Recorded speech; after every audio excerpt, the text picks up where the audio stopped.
Good evening.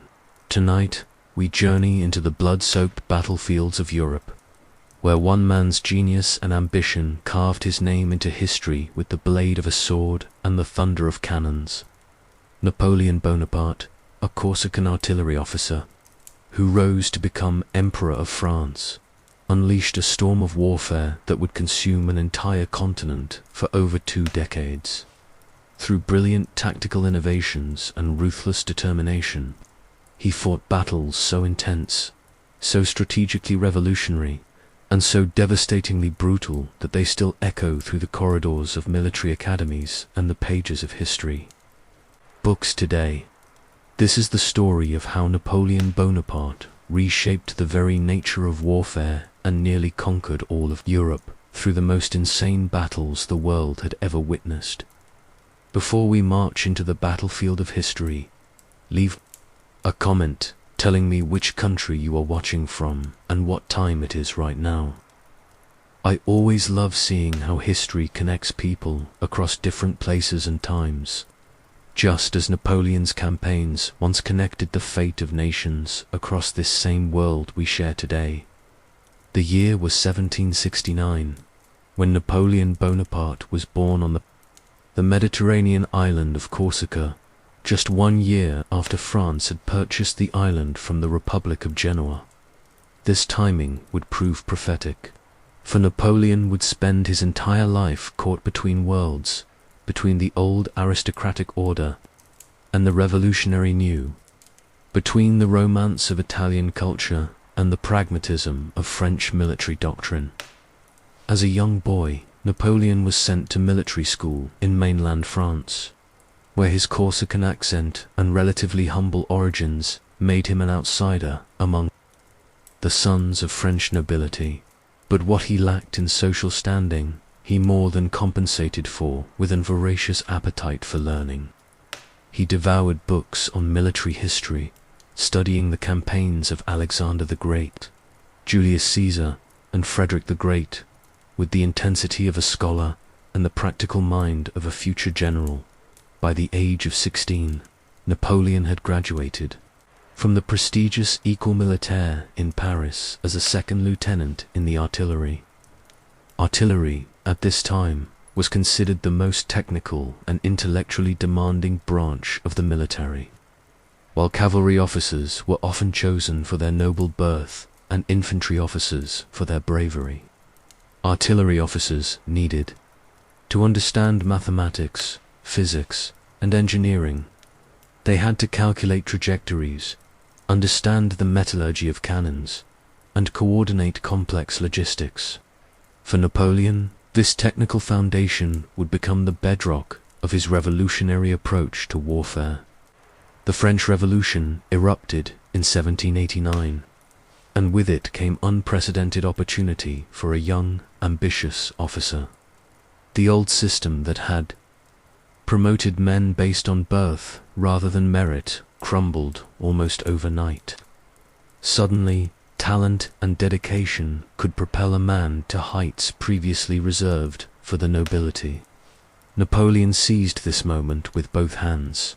His first taste of real combat came during the siege of Toulon in 1793. Royalist forces had invited the British fleet into the strategic port of Toulon, threatening to create a permanent foothold for foreign intervention in the revolution. The Republican forces had been besieging the city for months without success when 24-year-old Captain Bonaparte arrived with a different plan. While other officers focused on direct assaults against the city's walls, Napoleon studied the geography with the eye of an artilleryman. He realized that by capturing a key fort that commanded the harbor, he could make the British naval position untenable. His superiors initially dismissed his plan, but desperate circumstances eventually led them to give the young Corsican a chance. Napoleon positioned his cannons with mathematical precision, creating overlapping fields of fire that turned the harbor into a death trap for British ships. When his artillery opened fire, the effect was immediate and devastating. British Admiral Hood, one of the most experienced naval commanders of his era, was forced to evacuate Toulon within days. The city fell to Republican forces, and Napoleon Bonaparte earned the nickname Le Petit Caporal, the Little Corporal, for his hands-on leadership style. But it was more than just tactical success that marked Napoleon's early career. He demonstrated an understanding of warfare that went beyond the conventional thinking of his time. Traditional 18th century warfare was often characterized by elaborate maneuvers, formal battles, and a reluctance to engage in decisive action. Armies would march and countermarch for months, with generals more concerned about preserving their forces than achieving total victory. Napoleon rejected this approach entirely. He studied the works of military theorists like Maurice de Saxe and Pierre de Bourset, but he also developed his own philosophy of war. He believed in speed, concentration of force, and the principle of la manœuvre sur les derrières, essentially attacking the enemy's rear and cutting their lines of communication. Most importantly, he understood that war was not just about tactics on the battlefield, but about logistics, morale, and the ability to coordinate multiple moving parts across vast distances. His rise through the ranks was meteoric. By 1796, at the age of just 26, Napoleon was appointed commander of the Army of Italy. This appointment came at a crucial moment in the Revolutionary Wars. France was fighting a coalition of European powers, and the Italian front had been largely stalemated. The Directory, France's ruling government at the time, saw the Italian campaign as a secondary theatre, a place where they could afford to take risks with an untested young general. Napoleon arrived in Italy to find an army that was demoralized, undersupplied, and scattered across a wide front. Many of his subordinate generals were older and more experienced than he was, and they initially viewed their new commander with skepticism. But Napoleon quickly demonstrated that his promotion was no political accident. Within weeks of taking command, he had completely reorganized the army's structure and supply systems. More importantly, he began to implement tactical innovations that would become his signature. He divided his forces into semi-independent corps, each capable of operating alone but designed to support each other. This allowed for unprecedented flexibility and speed of movement. The principle of march divided, fight united became Napoleon's cardinal rule. His corps would spread out across multiple roads, covering more ground and making it difficult for the enemy to determine his true intentions. But when battle was joined, these separate forces would converge with perfect timing to achieve local superiority at the decisive point. His first major victory came at the Battle of Montenotte in April 1796. The Austrian and Piedmontese forces, confident in their numerical superiority and strong defensive positions, expected the French to attack frontally against their prepared positions. Instead, Napoleon used his superior mobility to strike at the junction between the two Allied armies, defeating them in detail before they could effectively coordinate their response. But it was the speed of his follow-up that truly shocked his enemies. Traditional warfare doctrine suggested that after a victory, an army should consolidate its position, tend to its wounded, and carefully plan the next move. Napoleon did none of these things. Within hours of victory at Montenotte, his forces were already marching toward their next objective. This relentless pace of operations created what military historians would later call the Napoleon effect. His enemies found themselves constantly reacting to his initiatives, rather than implementing their own plans. They were forced to make decisions based on incomplete information, while Napoleon, through his superior intelligence network and faster decision-making process, always seemed to be one step ahead. The Italian campaign that followed was a masterclass in what would become known as Napoleonic warfare. Battle followed battle in rapid succession. Millesimo, Degosiva, Mondove. Each victory built upon the last, creating momentum that became almost unstoppable. By April 1796, just 1 month into his command, Napoleon had forced Piedmont out of the war entirely. But Napoleon's genius extended beyond pure military tactics. He understood the psychological dimensions of warfare in ways that his contemporaries did not. After each victory, he would issue proclamations to his soldiers that combined practical information with inspirational rhetoric. These weren't just orders, they were political documents designed to build esprit de corps and bind his army to his personal leadership. Soldiers, he wrote after the victory at Lodi, in 15 days you have won 6 victories, taken 21 standards, 50 pieces of artillery, several strong positions, and conquered the richest part of Piedmont. These proclamations were read aloud to every unit in the army, creating a shared narrative of success and glory that made his soldiers willing to endure incredible hardships for their general. The Italian campaign also revealed Napoleon's talent for what we might today call information warfare. He established his own newspaper, the Courrier de l'Armée d'Italie, which spread accounts of French victories throughout Europe. These weren't just neutral reports. They were carefully crafted propaganda designed to demoralize enemy forces, while building Napoleon's reputation as an invincible commander.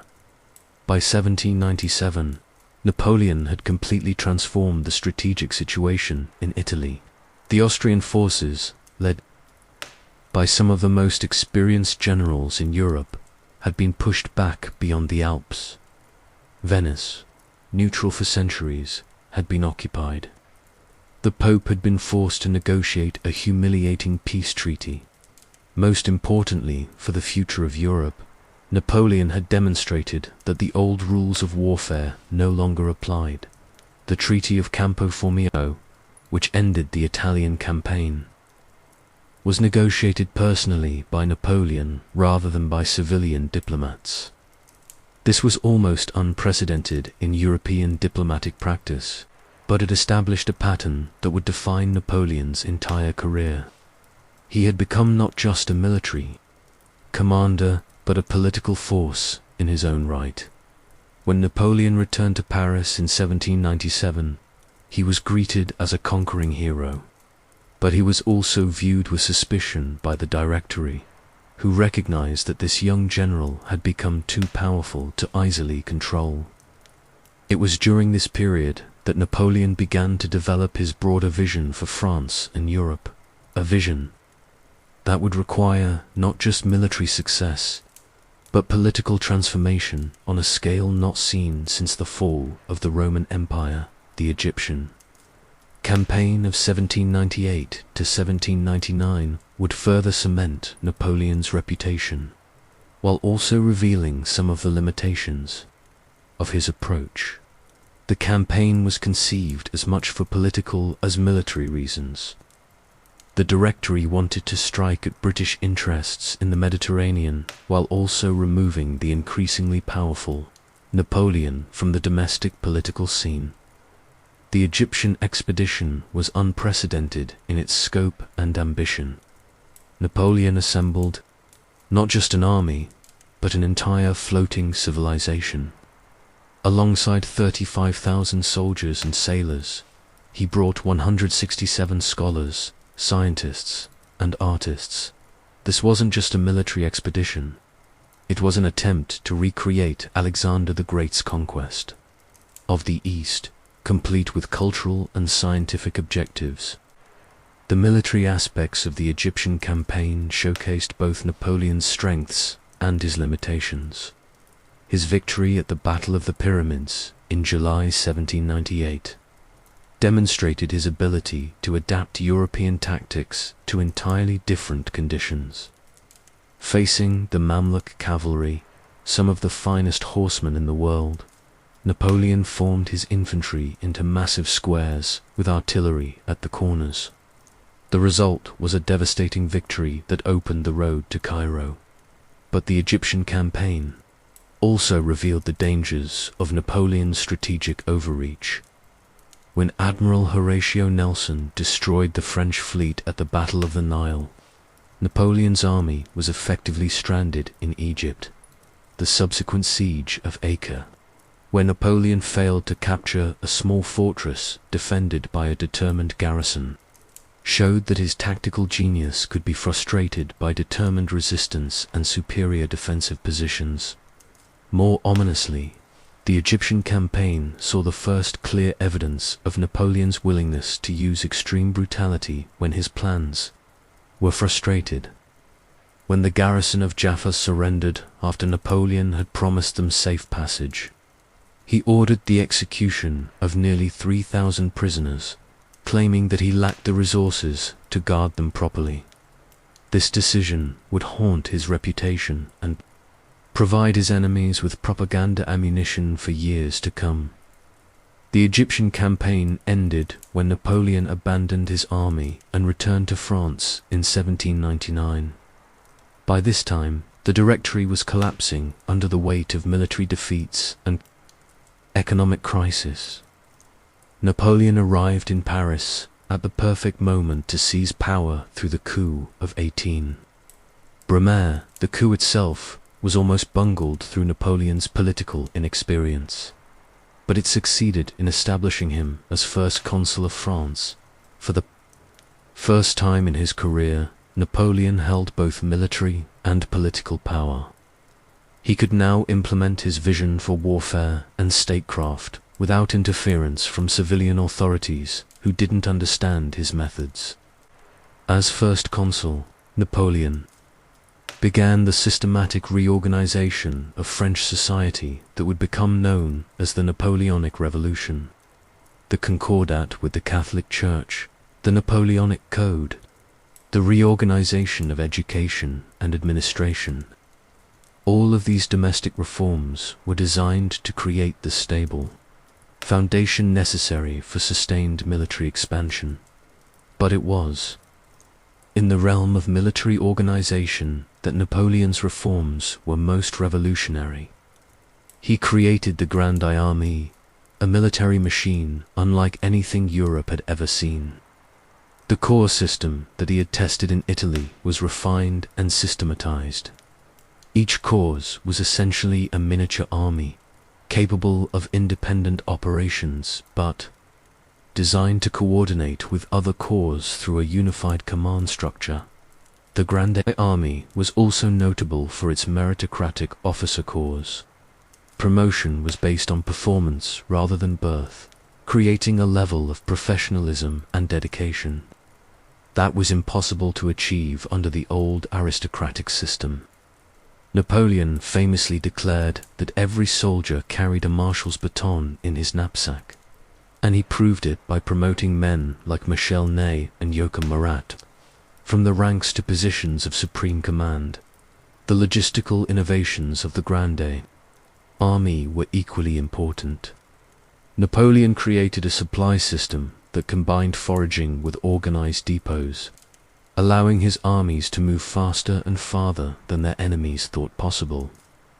The famous phrase, "an army marches on its stomach," is often attributed to Napoleon, and whether he actually said it or not, it perfectly captures his understanding that logistics were as important as tactics. By 1805, Napoleon had transformed himself from first consul to emperor of the French. This wasn't just a change in title. It represented a fundamental shift in his vision for France and Europe. No longer content to be simply a successful general or even a powerful politician, Napoleon now saw himself as the heir to Charlemagne, destined to unite Europe under French leadership. The stage was set for the campaigns that would make Napoleon Bonaparte a legend. The battles that were about to unfold would be fought on a scale and with an intensity that Europe had never experienced. They would demonstrate both the heights of military genius and the terrible costs of unbridled ambition. Most importantly, they would forever change the nature of warfare and the political structure of Europe. The Battle of Austerlitz, the Sun of Victory. December 2nd, 1805. The small Moravian town of Austerlitz was about to witness what many historians consider the most perfect battle in military history. As dawn broke over the frost-covered battlefield, 3 emperors prepared to stake their crowns, their armies, and the future of Europe on a single day's fighting. Napoleon Bonaparte, now crowned Emperor of the French for barely a year, faced a coalition that seemed insurmountable. The combined forces of Austria and Russia, led personally by Emperor Francis II and Tsar Alexander I, outnumbered his Grande Armée by nearly Yuan Wu-10 men. British gold had funded this third coalition, and British naval supremacy had been decisively demonstrated just 2 months earlier at Trafalgar, where Admiral Nelson had shattered Napoleon's dreams of invading England. But as the morning mist began to lift from the Pratzen Heights, Napoleon was exactly where he wanted to be. Every aspect of this battle had been orchestrated by him with the precision of a chess grandmaster planning a complex combination. What appeared to be a desperate situation was actually the culmination of one of the most brilliant strategic deceptions in military history. The campaign that led to Austerlitz had begun months earlier with Napoleon's decision to abandon his invasion plans for England and march the Grande Armée from the Atlantic coast to Central Europe. This movement, accomplished in just 6 weeks, was a logistical miracle that demonstrated the superiority of French military organization. Over 200,000 men, along with their artillery, supplies, and equipment, had been transported over 500 miles without losing cohesion or combat effectiveness. But speed alone wasn't enough to explain what Napoleon had accomplished.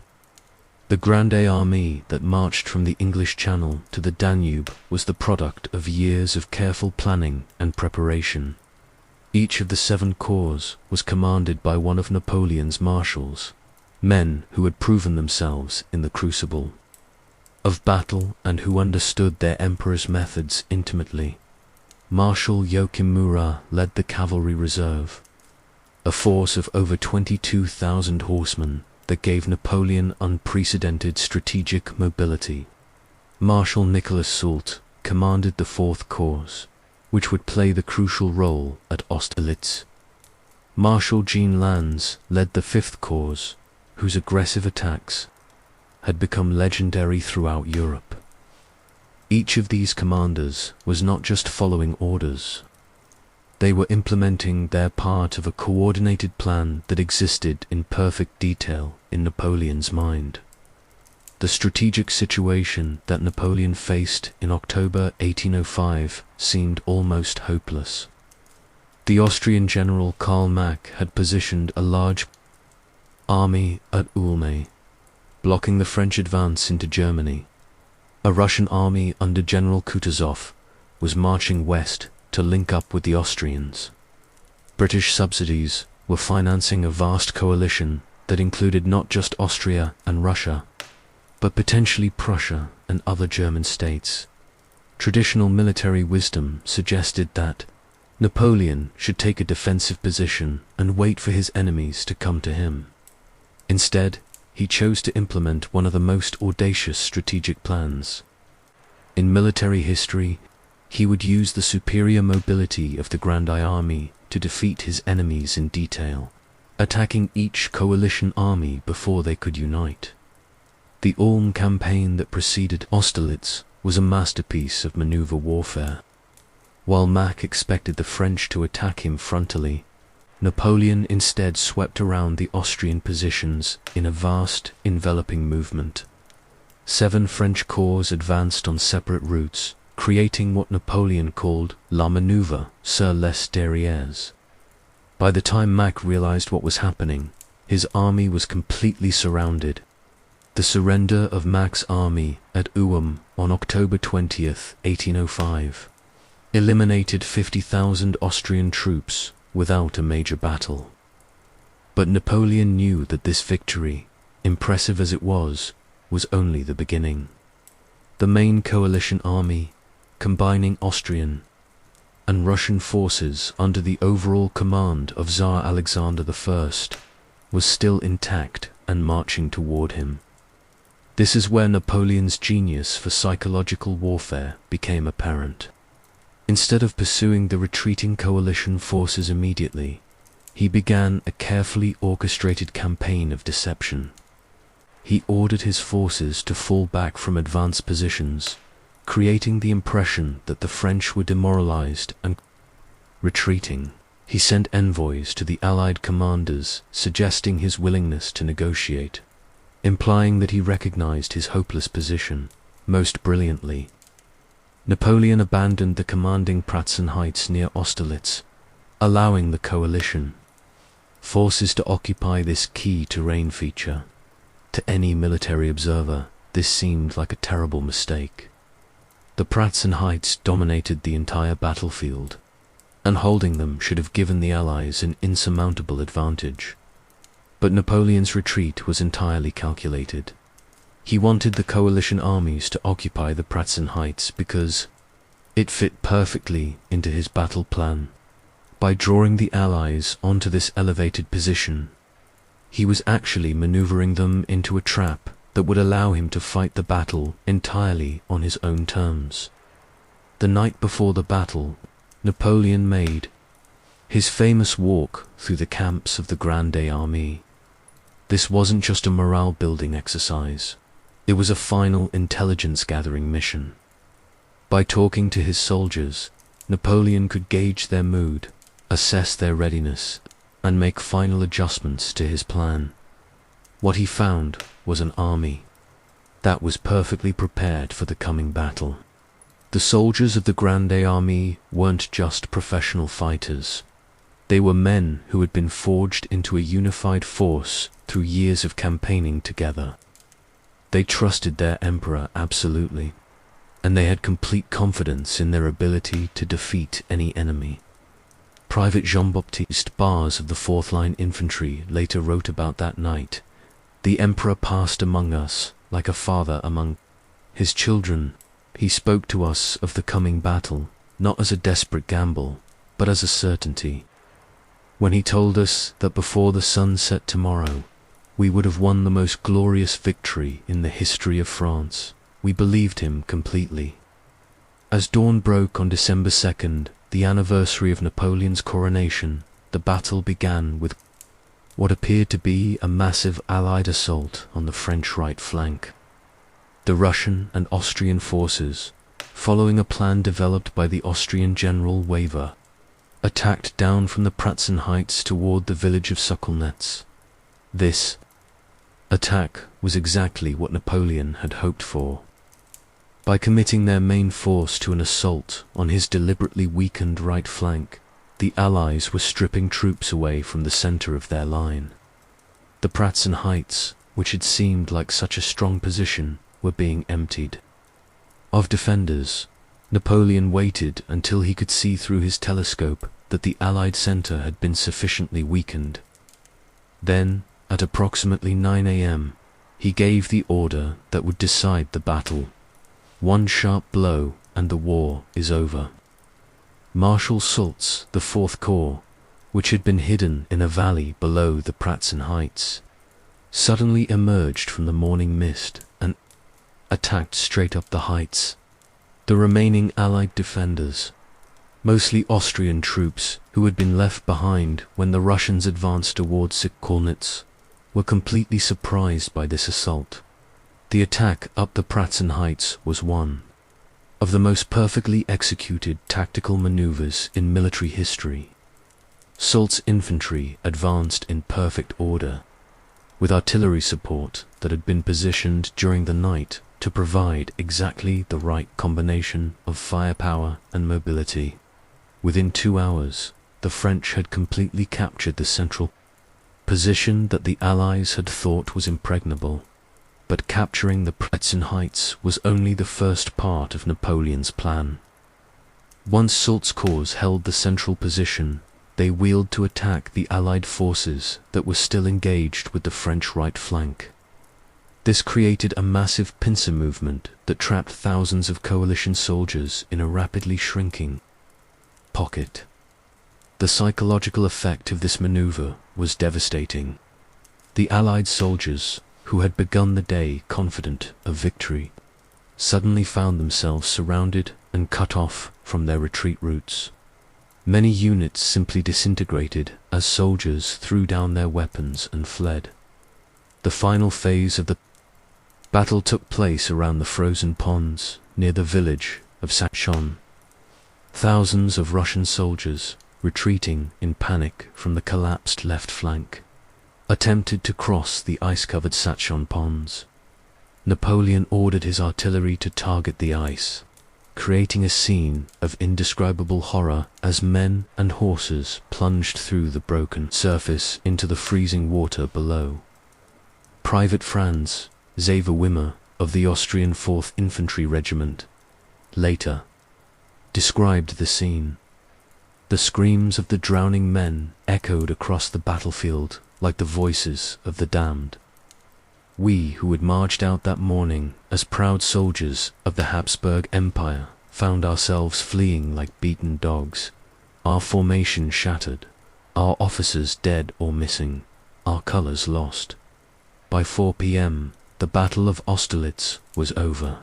The coalition forces had suffered over 27,000 casualties, including 12,000 prisoners. The French casualties were less than 9,000. More importantly, the coalition itself had been shattered. Tsar Alexander I, barely escaping capture, retreated toward Russia with the remnants of his army. Emperor Francis II was forced to sue for peace within days. But the true significance of Austerlitz extended far beyond the immediate tactical results. Napoleon had demonstrated that the traditional European balance of power could be overturned by superior strategy, organization, and leadership. The old certainties of 18th century warfare had been swept away in a single day's fighting. The Treaty of Pressburg, signed just 3 weeks after Austerlitz, reshaped the map of Central Europe. Austria lost significant territory and was forced to pay massive indemnities. The Holy Roman Empire, which had existed for over 800 years, was formally dissolved. Napoleon's brother-in-law, Joachim Murat, was installed as King of Naples. The Confederation of the Rhine was created as a French client state, effectively removing German unity as a check on French expansion. Perhaps most importantly, Austerlitz established Napoleon as the dominant military genius of his age. The victory was so complete, so perfectly executed, that it seemed to prove that Napoleon was indeed touched by destiny. His soldiers began to refer to him as Le Petit Caporal, who could do no wrong. His enemies started to question whether it was even possible to defeat such a commander. The news of Austerlitz spread across Europe like wildfire. In London, the stock market collapsed as investors realized that British subsidies had failed to stop French expansion. In Berlin, King Frederick William III began to reconsider his neutral stance as he realized that neutrality might not be enough to protect Prussia from Napoleon's ambitions. But perhaps the most significant consequence of Austerlitz was its effect on Napoleon himself. The victory seemed to confirm his belief that he was destined to reshape Europe according to his vision. The careful calculation and patient preparation that had made Austerlitz possible began to give way to a sense of invincibility that would eventually prove to be his downfall. Marshal Ney, writing to his wife after the battle, captured both the euphoria and the ominous implications of the victory. "We have won the most complete victory in the history of warfare. The Emperor's genius has been proven beyond all doubt. But I cannot help but wonder what heights of glory we will be expected to reach next, and whether mortal men can sustain such perfection indefinitely." Austerlitz had shown the world what Napoleon Bonaparte was capable of achieving when everything went according to his plan. But it had also set expectations that would drive him toward ever more ambitious campaigns, ever more dangerous gambles, and eventually toward the catastrophic overreach that would destroy both his empire and himself. The sun that had shone so brilliantly on the field of Austerlitz would eventually set, but its light would illuminate the path toward battles even more massive, more brutal, and more consequential than anything Europe had yet witnessed. The Prussian devastation, Jena and Auerstedt, October 14th, 1806. In a display of military precision that defied all conventional wisdom, Napoleon Bonaparte achieved what military historians still consider impossible. His Grande Army fought and won 2 separate major battles on the same day, completely destroying the Prussian military machine that had dominated European warfare. For over a century, the Kingdom of Prussia in 1806 was living on borrowed time and faded glory. King Frederick William III and his generals believed they commanded the same invincible army that Frederick the Great had led to victory in the 7 Years' War 50 years earlier. They were catastrophically wrong. The Prussian military had ossified into a rigid, bureaucratic institution that confused the memory of past greatness with present capability. When Prussia finally declared war on France in October 1806, their ultimatum gave Napoleon until October 8th to begin withdrawing French forces beyond the Rhine. The ultimatum reached Napoleon on October 7th. His response was not diplomatic. It was military, swift, and devastating. The campaign that followed demonstrated Napoleon at the height of his strategic genius.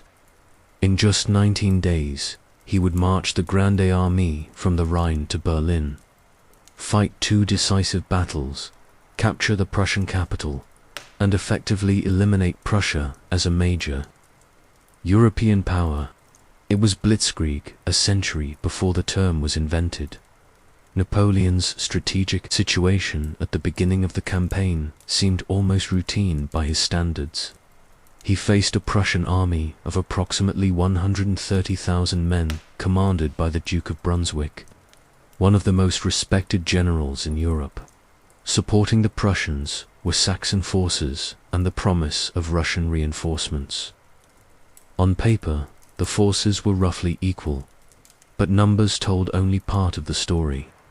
The Grande Armée that crossed into Saxony in October 1806 was perhaps the finest military instrument ever created. 7 years of constant campaigning had forged Napoleon's corps commanders into an extension of his own tactical genius. Marshals, Devout, Lannes, Soult, Ney, and Augereau didn't just follow orders. They anticipated Napoleon's intentions and executed his plans with a precision that seemed almost telepathic. The organizational structure of the Grande Armée gave Napoleon capabilities that his enemies simply couldn't match. Each corps was essentially an independent army, complete with infantry, cavalry, artillery, and engineers. This allowed Napoleon to spread his forces across multiple roads, increasing his speed of advance while making it impossible for enemy intelligence to determine his true strength or intentions. More importantly, the corps system allowed Napoleon to implement his favorite tactical principle: I may lose a battle, but I shall never lose a minute.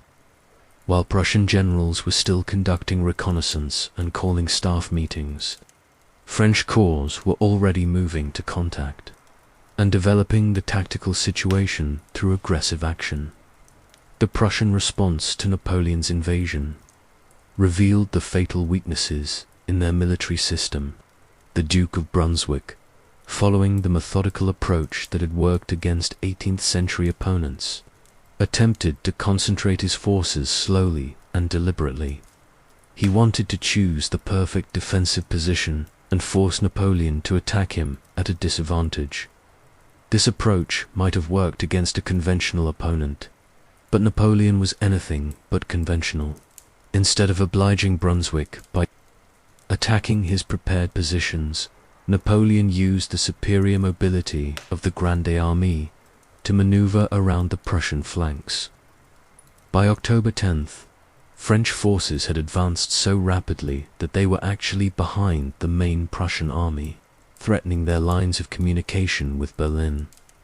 The speed of this maneuver caught the Prussians completely off guard.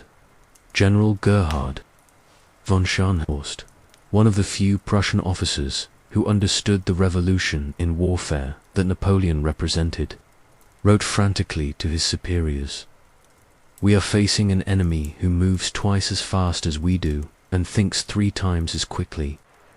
Our traditional methods are not just inadequate, they are suicidal." By October 13th, the strategic situation had become critical for Prussia. Napoleon had positioned his army so that he could threaten both Berlin and the Prussian line of retreat. Toward the Baltic, Brunswick was forced to abandon his carefully prepared positions and attempt to fight his way back to a more defensible position. What happened next has never been adequately explained by military historians. Through a combination of miscommunication, overconfidence, and sheer bad luck, the Prussian army divided itself into 2 separate forces that would fight to completely separate battles against different parts of the Grande Armée. The main Prussian army, commanded by Prince Hohenlohe, took position near the village of Jena, expecting to face the main French force. Meanwhile, Brunswick led a smaller force toward Austerlitz, believing he was confronting only a French rearguard. Both Prussian commanders were completely wrong about what they were facing. At Jena, Prince Hohenlohe found himself confronting Napoleon personally with over 90,000 men of the Grande Armée. At Austerlitz, Brunswick faced Marshal Louis Nicholas, devout with only 27,000 men of the Third Corps. By any reasonable calculation, the Prussians should have won at least one of these battles. Instead, they lost both, and lost them so decisively that the Prussian military machine effectively ceased to exist. The Battle of Jena began at dawn with Napoleon positioning his artillery on the Landgrafenberg, a hill that dominated the battlefield. The Prussian position was strong, but it suffered from a fatal flaw. It was designed to repel attacks from the east, but Napoleon was attacking from the south after his rapid flanking movement. Prince Hohenlohe had approximately 38,000 men in reasonably strong positions, but he had made the classic mistake of trying to defend everywhere at once. His forces were spread along a wide front with no significant reserves. When Napoleon attacked, he could achieve local superiority at any point he chose. The French assault began with a massive artillery barrage that demonstrated the technical superiority of French gunnery.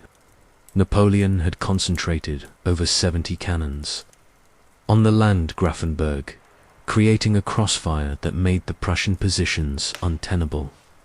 Within 2 hours, Prussian casualties were mounting at an unsustainable rate. But artillery alone didn't win the Battle of Jena. The decisive factor was the aggressive tactics of the French infantry. Marshal Lannes' the Fifth Corps attacked with a fury that shocked the Prussian defenders. These weren't the measured, methodical assaults of 18th century warfare. They were rapid, violent charges designed to break enemy morale as much as enemy lines. Captain Heinrich von Bülow of the Prussian 2nd Infantry Regiment left a harrowing account of the French assault. They came at us like demons, screaming their battle cries and firing as they advanced. Our men, trained in the precise drill of Frederick the Great, found themselves facing an enemy that fought with a passion and intensity we had never experienced. Within minutes, our perfect formations had dissolved into chaos. The Prussian army at Jena collapsed not through cowardice, but through the complete breakdown of their command and control system. Prussian tactical doctrine depended on rigid discipline and precise execution of predetermined plans. When French attacks disrupted these plans, Prussian officers found themselves unable to adapt. By noon, the Prussian forces at Jena were in full retreat. Prince Hohenlohe had lost over 10,000 men and most of his artillery. More importantly, he had lost all cohesion as a fighting force. Units were scattered across miles of countryside, many without officers, most without any clear idea of where they were supposed to go. But even as Napoleon was winning his victory at Jena, an even more remarkable battle was being fought 20 miles away at Austerlitz. Marshal Louis Nicholas Devout, commanding only 27,000 men, was facing the Duke of Brunswick with 50,000 Prussian troops, including some of the finest regiments in the Prussian army. By all logic, Devout should have been overwhelmed and destroyed. Instead, he won one of the most tactically brilliant victories in military history. The Battle of Austerlitz demonstrated that Napoleon's system worked not because of his personal genius alone, but because he had created subordinates who could think and fight like miniature versions of himself. Devout's tactical situation at dawn on October 14th was desperately dangerous. His third corps was strung out along the road to Naumburg, with only his advance guard in contact with the enemy. Brunswick's Prussians were concentrated and ready for battle. Any conventional general would have ordered a retreat to avoid destruction. Instead, Devout attacked. He understood that his only chance of survival was to prevent Brunswick from deploying his full strength. By attacking immediately, he could fight the Prussian army piecemeal as it attempted to move from march column into battle formation. The fighting at Austerlitz was more intense and personal than at Jena. Devout's men were outnumbered nearly 2 to 1, fighting for their lives against some of the best troops in Europe. The battle swayed back and forth for hours, with both sides suffering terrible casualties. The turning point came when Duke Brunswick himself was mortally wounded while leading a cavalry charge, the loss of their commander at the crucial moment of the battle broke the morale of the Prussian troops. Within hours, the army that had seemed certain of victory was retreating in disorder. Sergeant Johann Dring of the 3rd Brandenburg Infantry described the moment when everything changed. The Duke fell from his horse, struck by a musket ball in the head. In an instant, we went from being victorious soldiers to being lost children. Without our father commander, we no longer knew how to fight or even how to retreat with honor. The twin victories of Jena and Austerlitz had consequences that reverberated far beyond the immediate military situation. In a single day, Napoleon had eliminated the Prussian army as an effective fighting force. More than 25,000 Prussian soldiers were casualties, and nearly 30,000 more would be captured in the following weeks as the remnants of Brunswick's forces disintegrated. But the psychological impact was even more devastating than the physical destruction. The Prussian military system, which had seemed invincible for generations, had been revealed as a hollow shell. The rigid discipline that had been Prussia's strength in the age of Frederick the Great had become a fatal weakness against Napoleon's flexible, aggressive tactics. The pursuit that followed Austerlitz was as ruthless as the battles themselves. Marshal Murat's cavalry reserve, unleashed across the North German plain, hunted down fleeing Prussian forces with relentless efficiency. Fortress after fortress surrendered without a fight as demoralized garrisons realized that resistance was hopeless. The speed of the Prussian collapse shocked even Napoleon. Within 2 weeks of the twin battles, French forces had captured Berlin, the Prussian capital. King Frederick William III fled to Kingsburg, abandoning most of his kingdom to French occupation. The state that had challenged French hegemony in October was effectively eliminated as a European power by November. General Gebhard Lebrecht von Blucher, one of the few Prussian commanders to maintain his fighting spirit, wrote bitterly to his wife, "We have been beaten not by better soldiers, but by a better system. Our enemy fights with his whole nation, while we fight with the ghosts of our grandfathers." The campaign had demonstrated several crucial aspects of Napoleonic warfare that would define the character of European conflict for the next decade. First, it showed that speed and aggression could substitute for numerical superiority when properly coordinated. Second, it proved that rigid adherence to outdated tactical doctrines was suicidal against an innovative enemy. Most importantly, it established that Napoleon's marshals could operate independently while still contributing to a unified strategic plan. The aftermath of Austerlitz also revealed the political dimensions of Napoleon's military genius. Rather than simply occupying Prussia as a conquered territory, Napoleon began implementing the same administrative and legal reforms that had strengthened France. The continental system, designed to exclude British trade from European markets, was extended throughout German territories under French control. But perhaps the most significant consequence of the Prussian campaign was its effect on the other European powers. Austria, recently defeated at Austerlitz, was now completely isolated. Russia, Prussia's ally, found itself facing the French Empire alone. The traditional balance of power that had maintained European stability for centuries had been completely overturned. The Spanish ulcer, guerrilla warfare, and the beginning of the end. May 2nd, 1808. The streets of Madrid erupted in violence as Spanish civilians, armed with nothing more than kitchen knives, farming tools, and desperate courage, attacked French soldiers who had occupied their city under the pretense of alliance.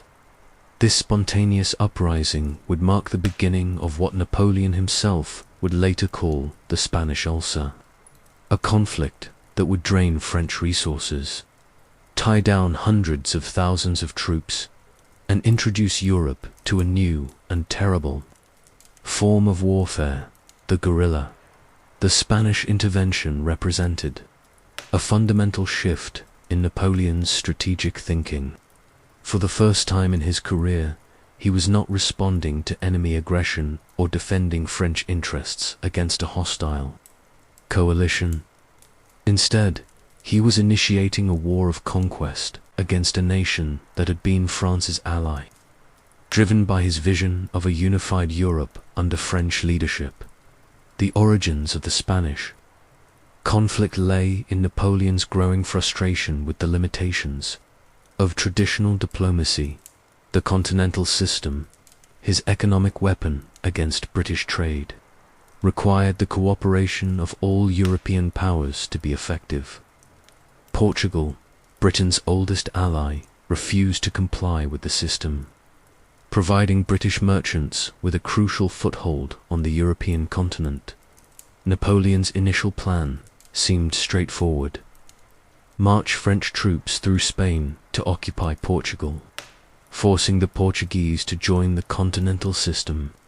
The Spanish government of Charles IV, weak and divided, agreed to allow French passage in exchange for territorial gains in Portugal. What began as a limited military operation gradually expanded into a full occupation of Spain itself. The transformation from alliance to occupation occurred gradually, almost imperceptibly. French troops, initially welcomed as allies, began to take control of key Spanish fortresses and strategic positions. By March 1808, Marshal Joachim Murat had 100,000 French soldiers in Spain, ostensibly supporting Spanish operations against Portugal, but actually positioned to control the entire Iberian Peninsula. The Spanish royal family's abdication crisis provided Napoleon with the perfect opportunity to complete his takeover. When King Charles IV abdicated in favor of his son, Ferdinand VII, Napoleon invited both father and son to meet with him in Bayonne. There, through a combination of threats and promises, he forced both Spanish royals to renounce their claims to the throne in favor of his brother, Joseph Bonaparte. From Napoleon's perspective, this political manipulation made perfect sense. He had successfully used similar techniques in Italy, Germany, and elsewhere to install compliant rulers who would implement his policies. The Spanish people, he assumed, would accept Joseph Bonaparte, just as other European populations had accepted French-imposed monarchs.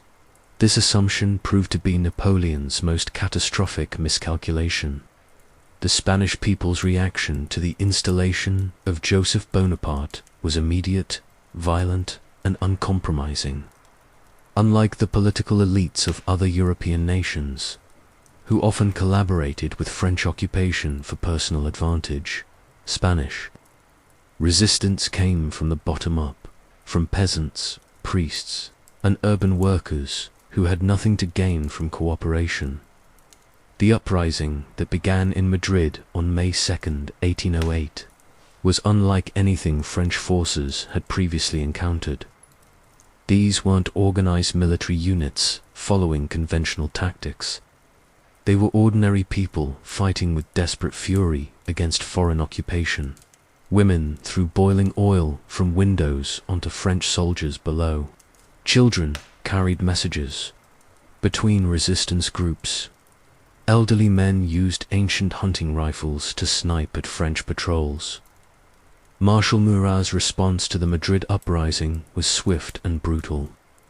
On May 3rd, French firing squads executed hundreds of Spanish civilians suspected of participating in the revolt. The mass executions, later immortalized in Francisco Goya's paintings, were intended to terrorize the Spanish population into submission. Instead, they ignited a nationwide rebellion that would consume French resources for 6 years. The Spanish resistance took forms that French military doctrine was completely unprepared to handle. Traditional warfare involved battles between organized armies following recognized rules of engagement. In Spain, French soldiers found themselves fighting an invisible enemy that struck without warning and disappeared into the civilian population. Spanish guerrilla fighters, or guerrilleros, developed tactics that maximized their advantages while avoiding direct confrontation with superior French forces. They attacked supply convoys, assassinated French officials, and ambushed isolated detachments. When French forces arrived to retaliate, the guerrilleros had already melted away, leaving only innocent-appearing villagers. The psychological impact of guerrilla warfare was devastating for French morale. Soldiers who had marched triumphantly across Europe found themselves afraid to venture outside their fortified positions without overwhelming numerical superiority.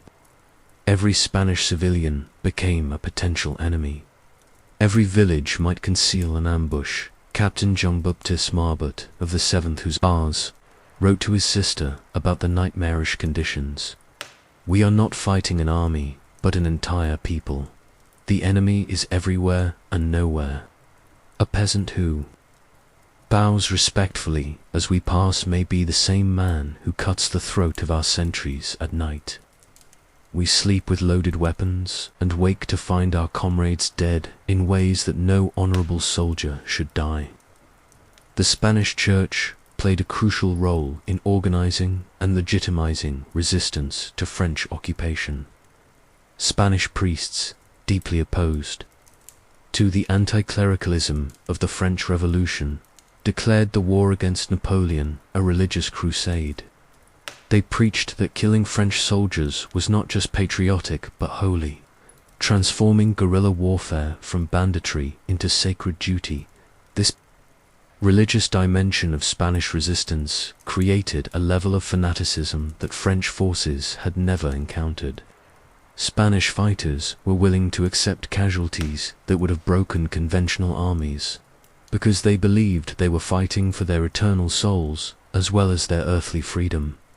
The British, recognizing an opportunity to open a new front against Napoleon, began providing Spanish guerrillas with weapons, money, and military advisors. The Royal Navy, which controlled the seas around the Iberian Peninsula, could supply Spanish resistance fighters while preventing Napoleon from adequately reinforcing his occupation forces. But the most significant British intervention came in the form of a small expeditionary force landed in Portugal under the command of a relatively unknown general named Arthur Wellesley, later Duke of Wellington. This force, initially numbering only 14,000 men, would eventually grow into a major army that would tie down hundreds of thousands of French troops. Wellington's approach to warfare in Iberia was perfectly adapted to local conditions. Unlike Napoleon's marshals, who sought decisive battles that would end the campaign quickly, Wellington understood that time was on his side. Every month that French forces remained tied down in Spain was a month that they couldn't be used against other enemies. The lines of Torres Vedras, a massive system of fortifications that Wellington constructed to protect Lisbon, exemplified this defensive strategy. Rather than seeking glorious victories, Wellington created an impregnable base from which he could launch limited operations while remaining safe from French counterattacks. Napoleon's response to the Spanish crisis revealed both his strategic inflexibility and his growing disconnection from battlefield realities. Accustomed to winning campaigns through rapid, decisive action, he couldn't understand why his marshals were unable to suppress what he viewed as mere banditry. In November 1808, Napoleon personally traveled to Spain with 200,000 reinforcements, determined to end the rebellion through overwhelming force.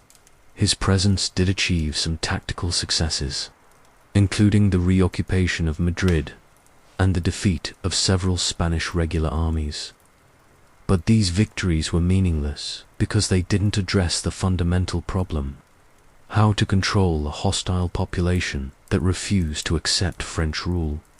The Battle of Somosierra, fought on November 30th, 1808, demonstrated both Napoleon's tactical brilliance and his strategic blindness regarding Spain. When Spanish forces blocked the mountain pass leading to Madrid, Napoleon ordered a frontal cavalry charge that captured the position in a matter of hours. The charge of the Polish Light Horse Guard became one of the legendary episodes of the Napoleonic Wars. But capturing mountain passes and defeating regular armies meant nothing if the Spanish people continued to resist. Within days of Napoleon's victory at Somosierra, guerrilla attacks on French communications had resumed with even greater intensity. Napoleon's personal intervention in Spain lasted only 4 months. By January 1809, news of Austrian military preparations forced him to return to Central Europe, leaving the Spanish problem to his marshals. This decision to abandon direct command of the Spanish campaign was perhaps the most fateful of his entire career. The marshals left behind to manage the Spanish occupation, Soult, Ney, Messina, and others, were individually brilliant commanders. But they had been trained to execute Napoleon's strategic vision, not to develop independent solutions to unprecedented problems. Without the emperor's direct guidance, French operations in Spain became fragmented and increasingly ineffective. French army in Spain, at its peak numbering over 300,000 men, was large enough to control every major city and fortress in the peninsula. But it was not large enough to control the countryside, where the real war was being fought. French forces found themselves confined to fortified positions, connected by heavily guarded supply lines, while the Spanish population remained hostile and resistant. The economic cost of maintaining such a large army in Spain was enormous. These were troops who could have been used to defend France's eastern frontiers or to intimidate other potential enemies. Instead, they were tied down in an endless counterinsurgency war that generated no strategic benefits. More importantly, the Spanish War began to undermine the moral foundations of Napoleon's empire. French soldiers who had once seen themselves as liberators, bringing the benefits of revolutionary civilization to backward peoples, found themselves cast as oppressors, fighting a brutal war against civilians. The atrocities committed by both sides in Spain exceeded anything seen in previous Napoleonic conflicts. French forces, frustrated by guerrilla attacks, often retaliated against entire communities suspected of harboring resistance fighters. Spanish guerrillas, convinced that they were fighting a holy war, showed no mercy to captured French soldiers.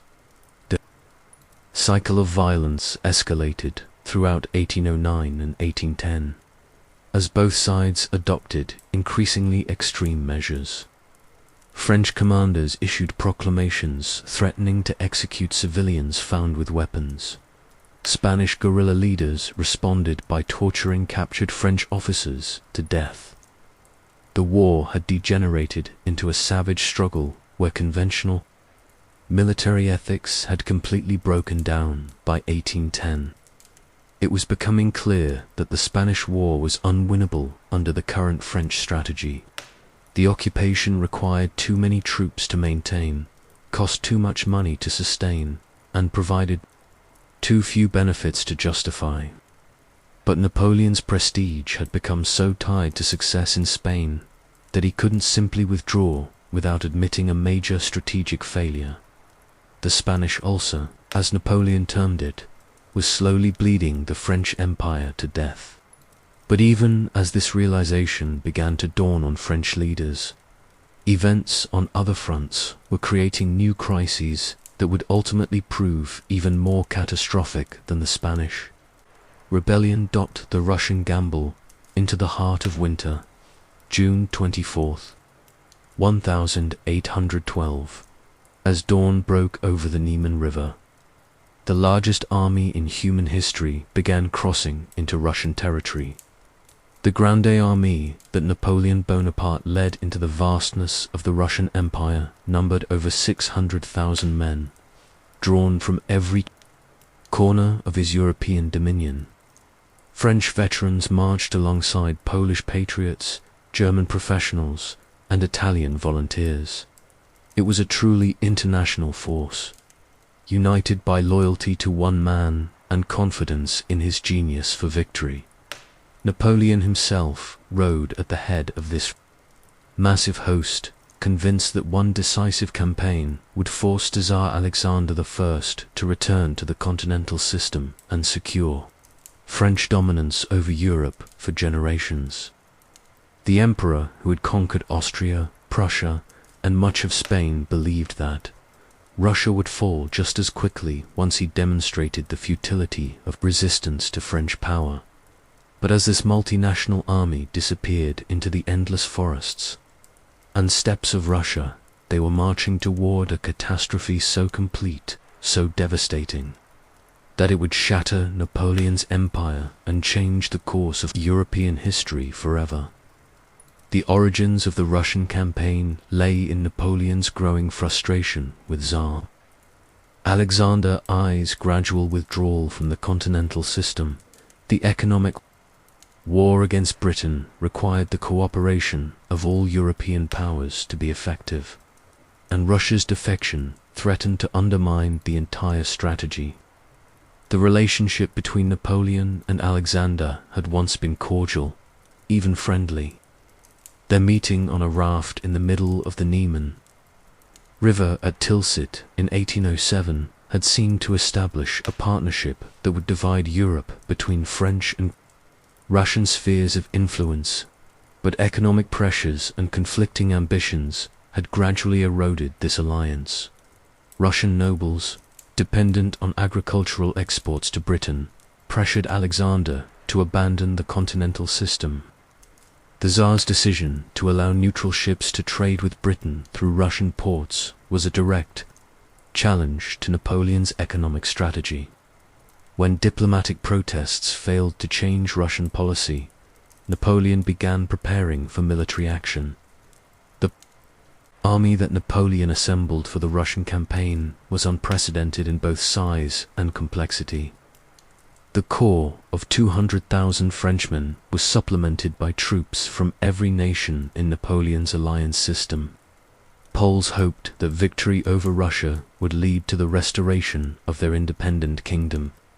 Germans served either from loyalty to their French allied princes or from fear of French retaliation.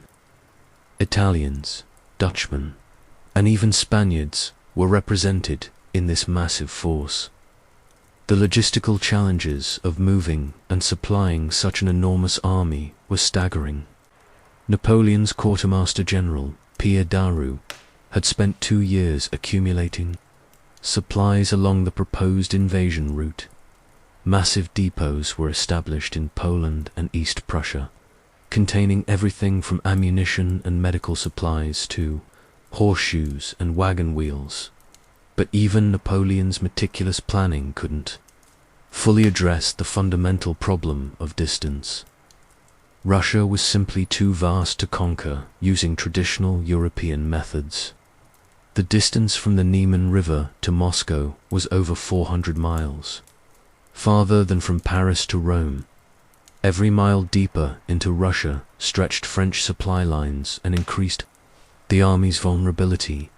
The Russian strategy, developed by General Mikhail Barclay de Tolly and later implemented by General Mikhail Kutuzov, was perfectly adapted to exploit these geographical realities.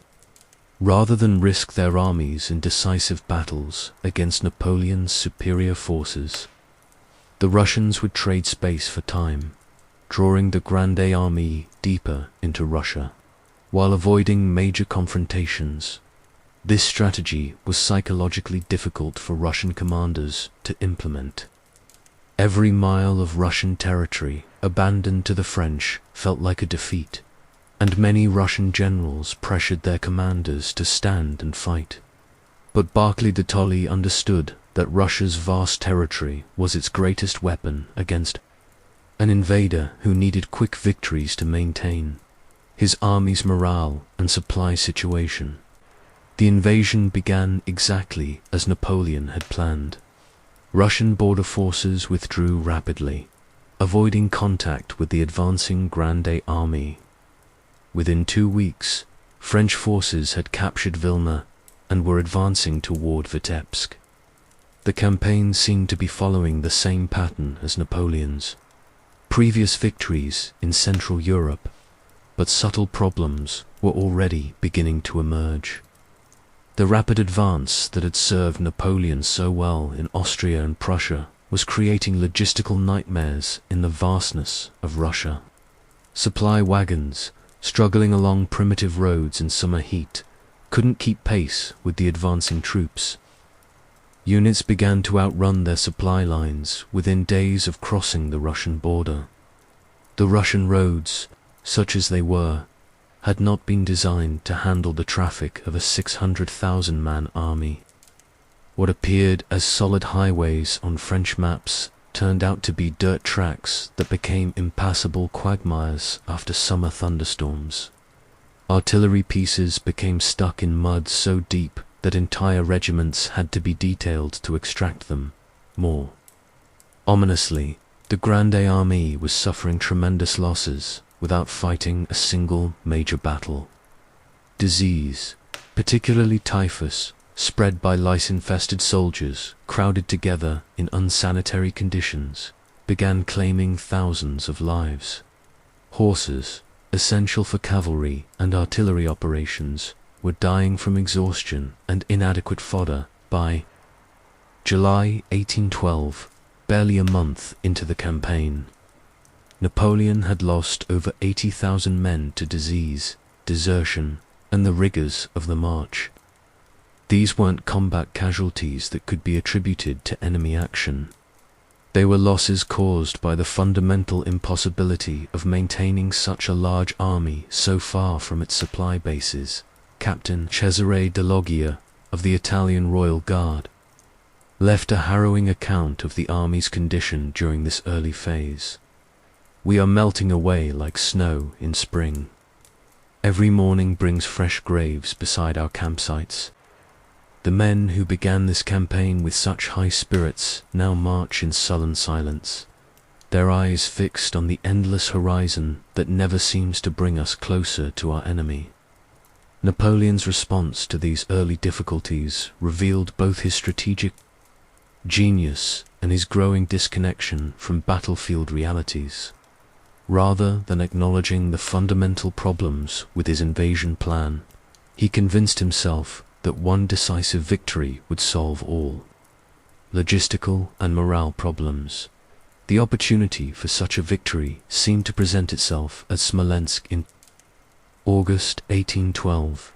Russian forces, commanded by Barclay de Tolly and Prince Pyotr Bagration, had concentrated near this ancient fortress city, apparently prepared to fight a major battle. Napoleon, believing he had finally cornered his elusive enemy, ordered a full-scale assault. The Battle of Smolensk, fought from August 16th to 18th, 1812, was Napoleon's first significant victory of the Russian campaign. French forces successfully stormed the city after intense fighting, capturing thousands of Russian prisoners and large quantities of military supplies. But even this tactical success contained the seeds of strategic failure. The Russians had used the battle primarily to delay Napoleon's advance while completing the evacuation of supplies and civilians from the region. While the French celebrated their capture of Smolensk, the Russian armies slipped away during the night, continuing their strategic withdrawal toward Moscow. More importantly, the battle had cost Napoleon precious time and resources. 3 days of intense fighting had consumed enormous quantities of ammunition and had resulted in over 10,000 French casualties. The Grande Army was being worn down by victories as much as it might have been by defeats. The capture of Smolensk presented Napoleon with perhaps the most crucial decision of his entire career. Many of his generals, including Marshal Ney and General Armand de Caulaincourt, urged him to establish winter quarters in the conquered city and resume the campaign. The following spring, from a purely military perspective, this advice was sound. The army needed time to recover, supplies needed to be accumulated, and the approaching winter made further advances extremely dangerous. But Napoleon rejected this cautious approach. He had come to Russia to force Alexander I into submission, and he believed that only the capture of Moscow would achieve this political objective. The emperor who had built his reputation on rapid, decisive campaigns couldn't bring himself to accept a strategy based on patience and gradual pressure. The decision to continue the advance toward Moscow was perhaps the most fateful of Napoleon's career. Every mile deeper into Russia increased his army's vulnerability while decreasing its combat effectiveness. But Napoleon had convinced himself that one more victory, one final demonstration of French military superiority, would end the war on favorable terms. The march from Smolensk to Moscow became a race against time and the approaching Russian winter. Napoleon pushed his increasingly exhausted army at a relentless pace, hoping to force the Russians into a decisive battle before weather conditions became impossible. The opportunity for such a battle finally came at the village of Borodino, about 70 miles west of Moscow. General Mikhail Kutuzov, who had replaced Barclay de Tolly as Russian commander, decided to make a stand at this carefully chosen position. The Russian public and military demanded a battle to defend Moscow, and Kutuzov recognized that further retreat might lead to the collapse of Russian morale. Borodino, the bloodiest day, September 7th, 1812. The sun rose over the Russian village of Borodino to illuminate what would become the single bloodiest day of the Napoleonic Wars. On this blood's field, 130,000 Frenchmen would clash with 120,000 Russians in a battle so savage, as so relentlessly destructive, that it would consume nearly 100,000 casualties in a single day of fighting. Napoleon had finally gotten his decisive battle, but the victory he won would prove more catastrophic than any defeat he had ever suffered. General Mikhail Kutuzov had chosen his position at Borodino with considerable skill. The Russian line stretched for nearly 3 miles along a series of low ridges anchored by fortified positions that would force any attacker to assault prepared defenses. The Great Redoubt, a massive earthwork fortification in the center of the Russian line, commanded the entire battlefield with its artillery. The Russian strategy at Borodino was simple but effective. Make every yard of ground cost the French army. Dearly Kutuzov had no illusions about achieving a tactical victory against Napoleon's superior forces, but he understood that the Grande Armée couldn't afford the losses that such a battle would inevitably produce. Napoleon's battle plan relied on the same combination of artillery preparation and coordinated infantry assault that had served him so well in previous campaigns. But the scale of destruction at Borodino exceeded anything he had previously experienced or anticipated. The battle began before dawn with the largest artillery bombardment in military history up to that point. Over 1,200 cannons from both armies opened fire simultaneously, creating a roar that could be heard 20 miles away. The sound was so intense that soldiers reported blood flowing from their ears, and horses went mad with terror. Captain Charles Parquin of the 20th Chasseurs à Cheval wrote in his memoir, "The earth shook beneath our feet like an earthquake. The smoke was so thick that we could barely see our own standards. Men fell around us like wheat before the scythe, cut down by cannonballs we never saw coming. This was not battle. This was systematic slaughter. The first major French assault targeted the Bogressian Flatches, a series of fortified earthworks on the Russian left flank. Marshal Davout's the First Corps attacked these positions with the disciplined fury that had made them famous throughout Europe.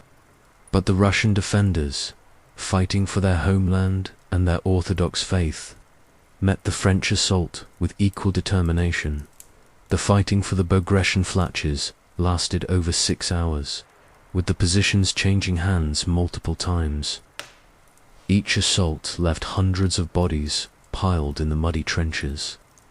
Prince Pyotr Bagration, the beloved Russian general for whom the fortifications were named, was mortally wounded while leading a counterattack to retake his own positions. The death of Bagration was a severe blow to Russian morale, but it also demonstrated the terrible cost that both sides were paying for every tactical advantage. The Russian general had been struck by a shell fragment that shattered his leg. He continued to command his troops for over an hour before blood loss forced him to be carried from the field. He would die of his wounds 17 days later. one of the most prominent casualties in a battle that consumed generals and privates with equal indifference. Meanwhile, Napoleon directed the main assault against the Great Redoubt, the massive fortification that dominated the center of the Russian line. This earthwork, defended by over 300 cannons and 18,000 Russian infantry, represented the key to the entire battlefield. If it could be captured, the Russian line would be broken and Kutuzov's army destroyed. The assault on the Great Redoubt required unprecedented coordination between infantry, cavalry, and artillery. General Auguste de Caulaincourt led the cavalry charge that finally broke through the Russian positions, but he paid for this success with his life. A Russian cannonball struck him down, just moments after his cuirassiers had captured the redoubt's main battery. The capture of the Great Redoubt should have been the decisive moment of the battle, the breakthrough that would transform tactical success into strategic victory. But the Russian reserves, commanded by General Dmitry Doktorov, immediately launched a savage counterattack that nearly recaptured the position. The fighting inside the Great Redoubt became hand-to-hand combat of unprecedented brutality. French and Russian soldiers fought with bayonets, sabers, and even fists in the narrow confines of the earthwork. Bodies piled so high that new arrivals had to climb over the corpses of their comrades to reach the enemy. Sergeant Adrien Bourg of the Imperial Guard later wrote, "Inside the redoubt, we fought like wild animals. There was no room for military formations or tactical maneuvers. It was simply kill or be killed. The ground was so slippery with blood that men could barely stand. I saw a Russian officer and a French sergeant grappling with each other, both mortally wounded, both too stubborn to release their grip even as they died." By afternoon, both armies were approaching the limits of human endurance. The French had achieved most of their tactical objectives, capturing the Bogressian Flatches and the Great Redoubt. But these victories had cost them over 35,000 casualties, including some of their most experienced and irreplaceable officers. The Russian army had suffered even more heavily, with casualties approaching 45,000 men.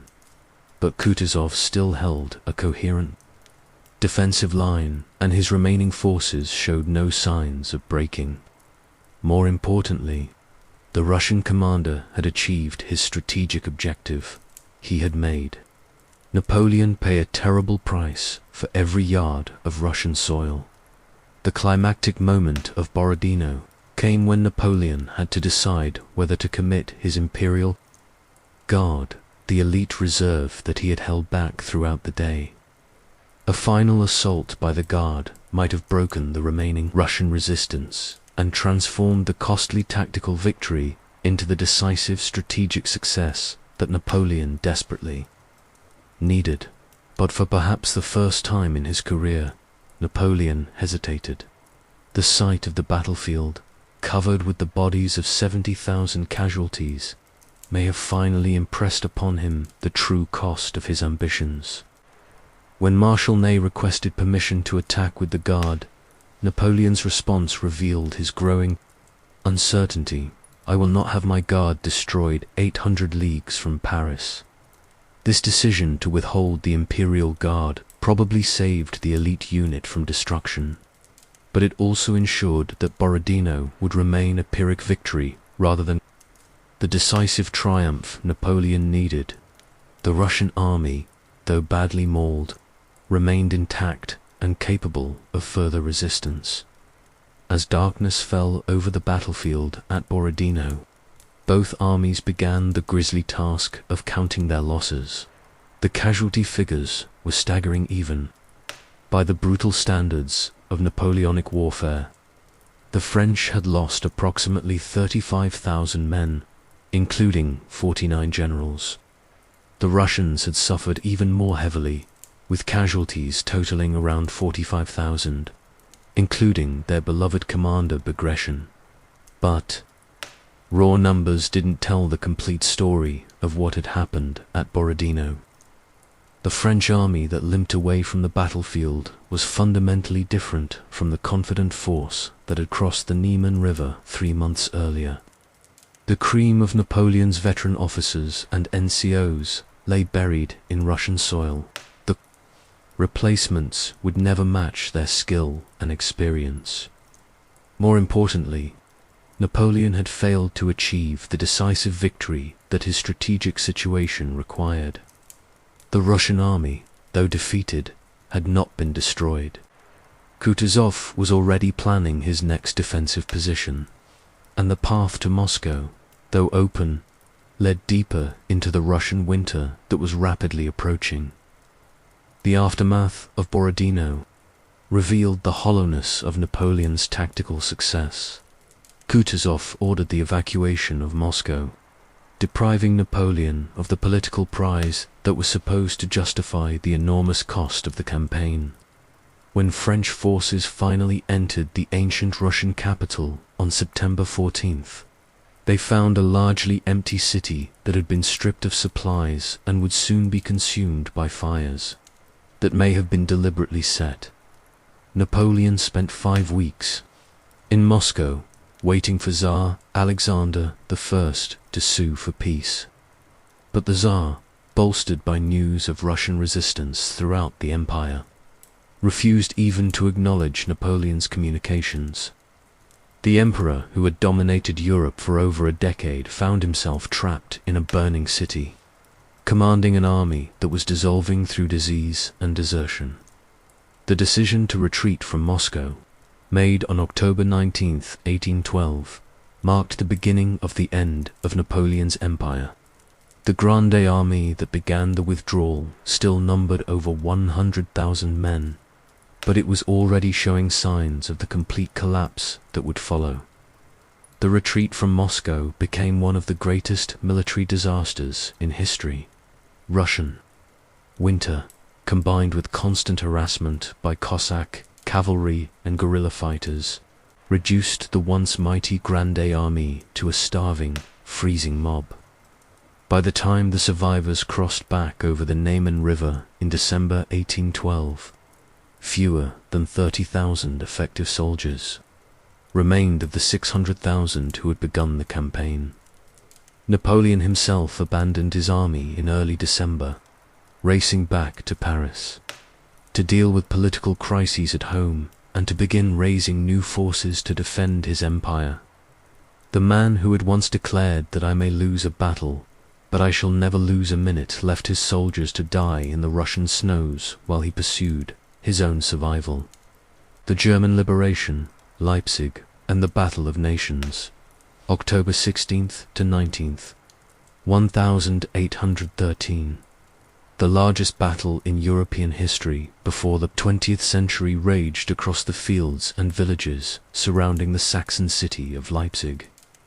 Nearly 600,000 men from across Europe converged on this strategic crossroads in what contemporaries called the Waterloo, the Battle of Nations.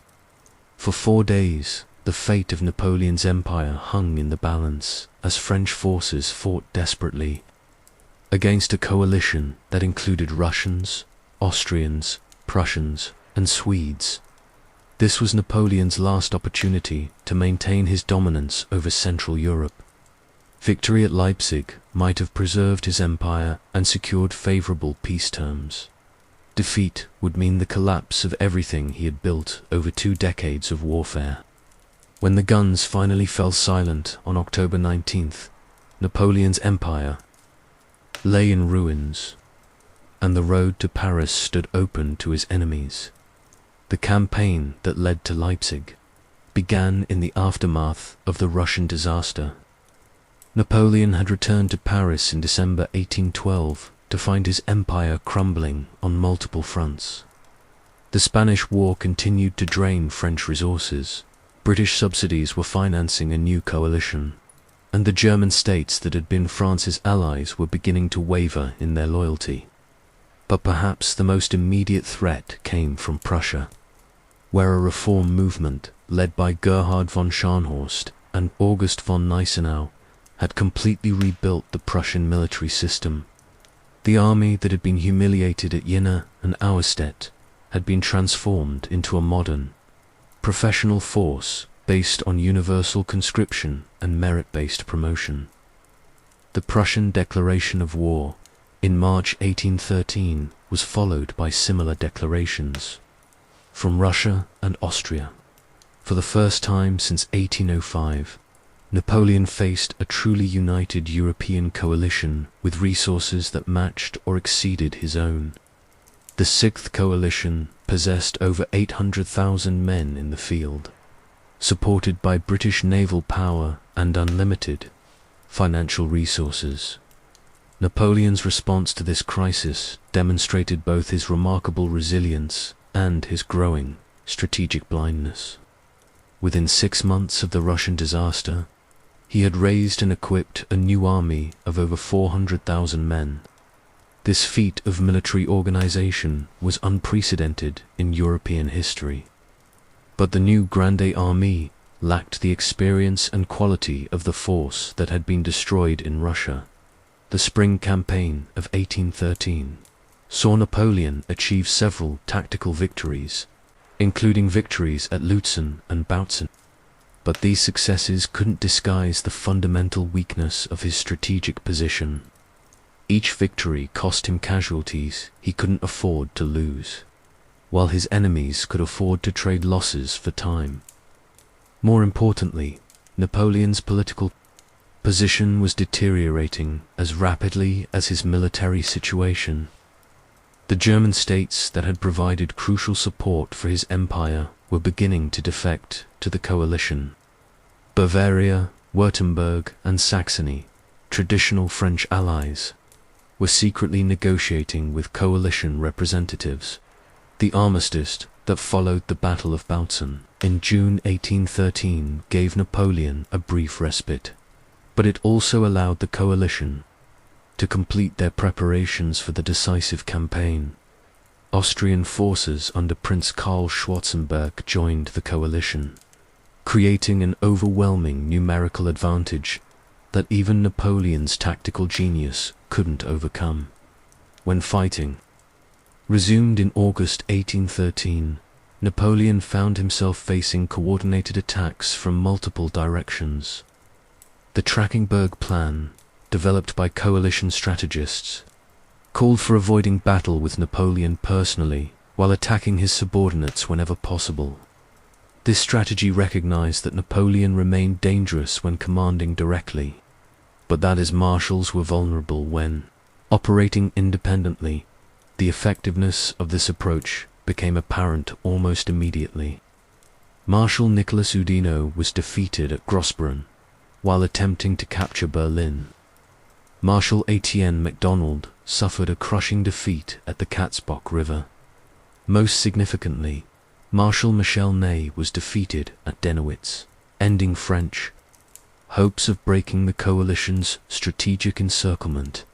By October 1813, Napoleon's situation had become desperate. His army was trapped in central Germany, surrounded by coalition forces that outnumbered him nearly 2 to 1. His German allies were deserting, his supply lines were under constant attack, and winter was approaching. Only a decisive victory could save his empire. The Battle of Leipzig began on October 16th, with Napoleon's attempt to break through the coalition lines, before all enemy forces could concentrate against him. His plan was tactically sound: defeat the coalition armies in detail, before they could coordinate their superior numbers effectively.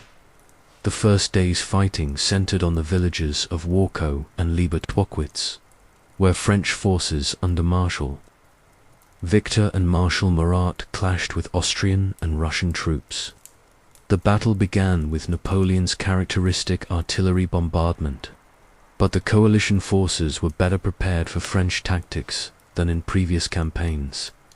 The fighting around Warkow was particularly intense, with control of the village changing hands multiple times throughout the day. French infantry, many of them raw recruits with only months of training, showed remarkable courage against veteran coalition troops. But courage alone couldn't compensate for the numerical superiority that the coalition enjoyed. Marshal Murat, commanding the French cavalry reserve, launched one of the most spectacular charges of his career in an attempt to break the coalition center. Over 10,000 French horsemen thundered across the Leipzig plain in a display of martial splendor that evoked memories of Austerlitz and Jena. But the coalition infantry, formed in disciplined squares, repelled the assault with devastating volleys of musketry. The failure of Murat's charge marked a crucial turning point in the battle. For the first time in a major engagement, Napoleon's cavalry had been unable to achieve a decisive breakthrough against enemy infantry. The tactical innovations that had made the Grande Armée invincible were no longer sufficient against enemies who had learned from their previous defeats. By evening of the first day, neither side had achieved a decisive advantage. Napoleon held his positions around Leipzig, but coalition reinforcements were arriving hourly. The French emperor knew that time was working against him, but he couldn't achieve the rapid victory that his strategic situation demanded. The second day of Leipzig, October 17th, was relatively quiet as both sides prepared for the decisive confrontation. Napoleon used this respite to reorganize his forces and plan a final assault that would break the coalition encirclement. But his options were becoming increasingly limited as enemy forces tightened their grip around the city. The most ominous development for Napoleon was the defection of his Saxon allies during the night of October 17th. The Saxon corps, which had been positioned in a crucial sector of the French line, suddenly changed sides and began fighting for the coalition. This betrayal created a dangerous gap in Napoleon's defenses and provided the coalition with detailed intelligence about French positions. General René, commanding the French, the 7th Corps, reported the Saxon defection to Napoleon in terms that captured the desperation of the French situation. "Sire, we are betrayed by those we trusted most. The Saxons have turned their guns against us, and our line is broken. We are surrounded by enemies who know our every weakness." October 18th brought the climactic phase of the Battle of Leipzig. Coalition forces, now numbering over 300,000 men, launched coordinated attacks from all directions against Napoleon's shrinking perimeter.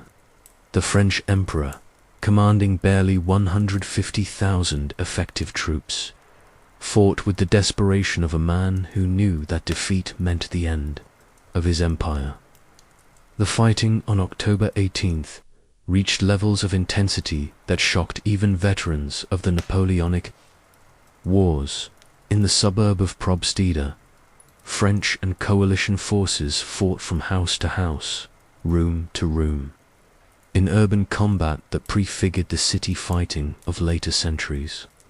Artillery was brought up to point blank, ranged to blast through walls and barricades. Young Lieutenant Hermann von Boyen of the Prussian general staff wrote to his father about the horror of urban warfare. "We fight not like soldiers, but like wild beasts in the ruins of civilization. Every cellar conceals enemies. Every window might hide a sniper. The beautiful city of Leipzig is being destroyed house by house, and we are all becoming savages in the process." The French defense of Leipzig was marked by acts of heroism that entered military legend. The Young Guard, Napoleon's elite troops, drawn from the best soldiers in the army, held the Grimma Gate against overwhelming odds for over 6 hours. When their ammunition ran out, they fought with bayonets. When their bayonets broke, they fought with rifle butts and stones.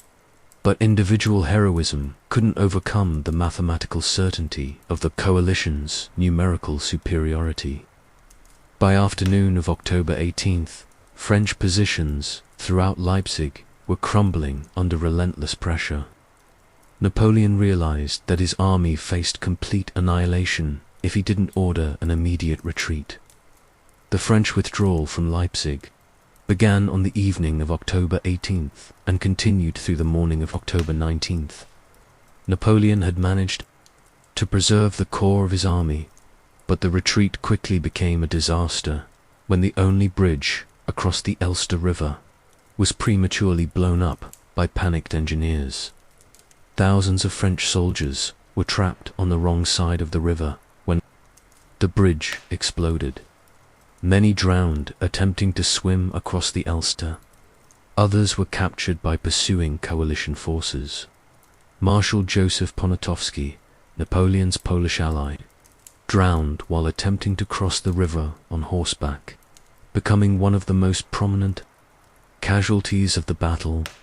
The destruction of the Ulster Bridge epitomized the collapse of Napoleon's military machine. The same engineering corps that had built bridges across every river in Europe had panicked at the crucial moment, dooming thousands of their comrades.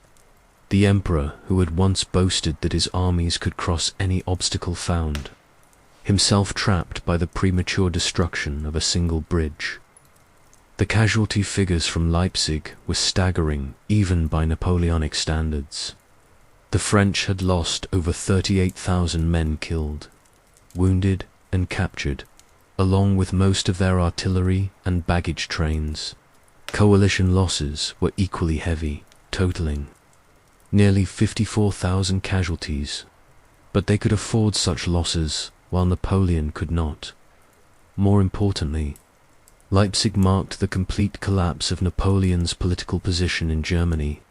The Confederation of the Rhine, which had provided him with crucial military and economic support, dissolved within weeks of the battle. German princes who had served France for years rushed to join the coalition and proved their loyalty to the new order. The strategic consequences of Leipzig were immediate and devastating. Napoleon's retreat toward the Rhine became a rout as demoralized French forces abandoned their positions throughout Germany. Fortresses that should have held out for months surrendered without serious resistance. The empire that had taken decades to build was crumbling in a matter of weeks. But perhaps the most significant consequence of Leipzig was its effect on European public opinion. For the first time since the Revolution, a major European coalition had definitively defeated Napoleon in open battle. The aura of invincibility that had surrounded the French emperor for over a decade was finally broken. The news of Leipzig spread across Europe with unprecedented speed, carried by the coalition's sophisticated intelligence network and celebrated in every capital from London to St. Petersburg. Church bells rang, cannons fired, celebratory salutes, and crowds gathered in public squares to hear the details of Napoleon's defeat. In London, the Times proclaimed that the tyrant of Europe has finally met his match. In Vienna, Prince Metternich began planning the reconstruction of the European balance of power. In Berlin, crowds sang patriotic songs, celebrating the liberation of Germany from French oppression. But the most ominous reaction came from Paris itself, where news of Leipzig triggered the first serious political opposition to Napoleon's rule since his rise to power. The legislative body, normally a rubber stamp for imperial policy, began demanding explanations for the military disasters. Financial markets collapsed as investors realized that the empire's resources were exhausted. Napoleon's response to the Leipzig disaster revealed both his continued strategic vision and his growing disconnection from political reality. Rather than seeking peace negotiations, while he still retains some bargaining power, he began planning new military campaigns that would require resources France no longer possessed. The army that retreated across the Rhine in November 1813 was a shadow of the force that had once conquered Europe. Disease, desertion, and demoralization had reduced Napoleon's effective strength to fewer than 100,000 men. These survivors were largely raw recruits and foreign conscripts whose loyalty was questionable at best. As 1813 drew to a close, Napoleon faced the greatest crisis of his career. The coalition armies were preparing to invade France itself. British forces were advancing through southern France from Spain, and domestic opposition was growing daily. The empire that had once seemed destined to unite all of Europe under French leadership was now fighting for its very survival. The stage was set for the final act of Napoleon's imperial drama, a desperate defense of France that would showcase both his tactical brilliance and the ultimate futility of his ambitions. The battles that lay ahead would determine not just the fate of his empire, but the future structure of European civilization. Waterloo, the final roll of the dice. June 18th, 1815, on a muddy plateau in Belgium, 12 miles south of Brussels, the fate of Europe would be decided in a single day's battle. Napoleon Bonaparte returned from exile on Elba just 100 days earlier, faced the Duke of Wellington's Anglo-Allied army in what both commanders knew would be the final confrontation of the Napoleonic Wars. For Napoleon, Waterloo represented his last chance to restore the empire and secure his dynasty. For Wellington and his Prussian ally, Gebhard von Blücher, it was the opportunity to end forever the threat posed by the man who had dominated European politics for over 2 decades. When the guns finally fell silent that evening, an era would end and a new chapter of European history would begin. The 100 Days campaign that led to Waterloo had begun with one of the most audacious gambles in political history. Napoleon's escape from Elba and return to France in March 1815 was a desperate attempt to reclaim his throne through popular support and military genius. Against all odds, it had initially succeeded beyond his wildest dreams. When Napoleon landed at Golfon on March 1st, 1815, he commanded only a few hundred loyal guards. By the time he reached Paris on March 20th, his support had grown like an avalanche. Soldiers sent to arrest him instead joined his cause.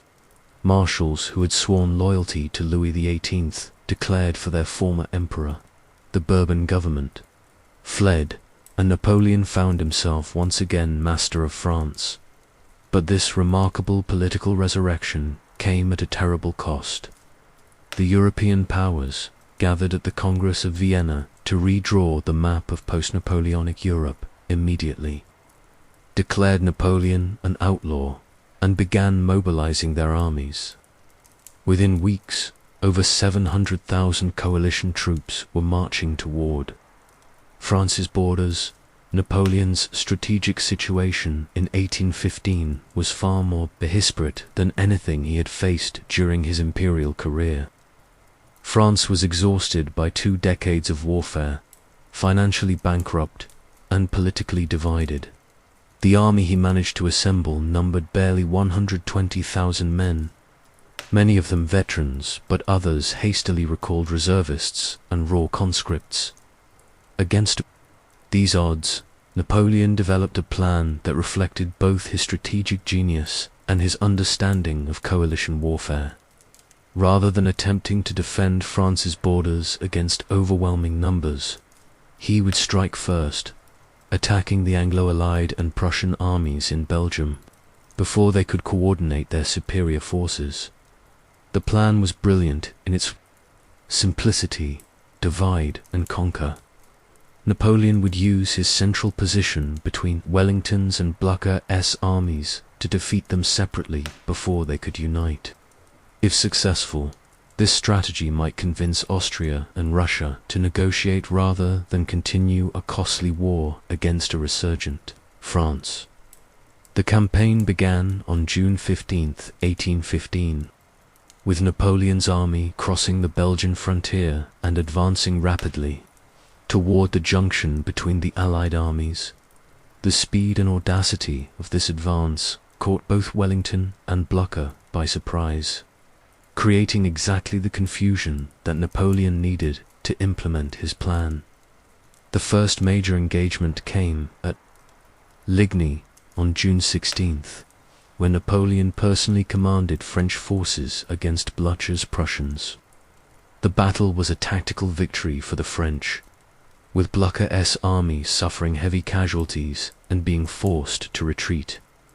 The elderly Prussian commander was himself knocked unconscious when his horse fell on him during a cavalry charge, but the victory at Ligny was incomplete. The Prussian army, though defeated, had not been destroyed.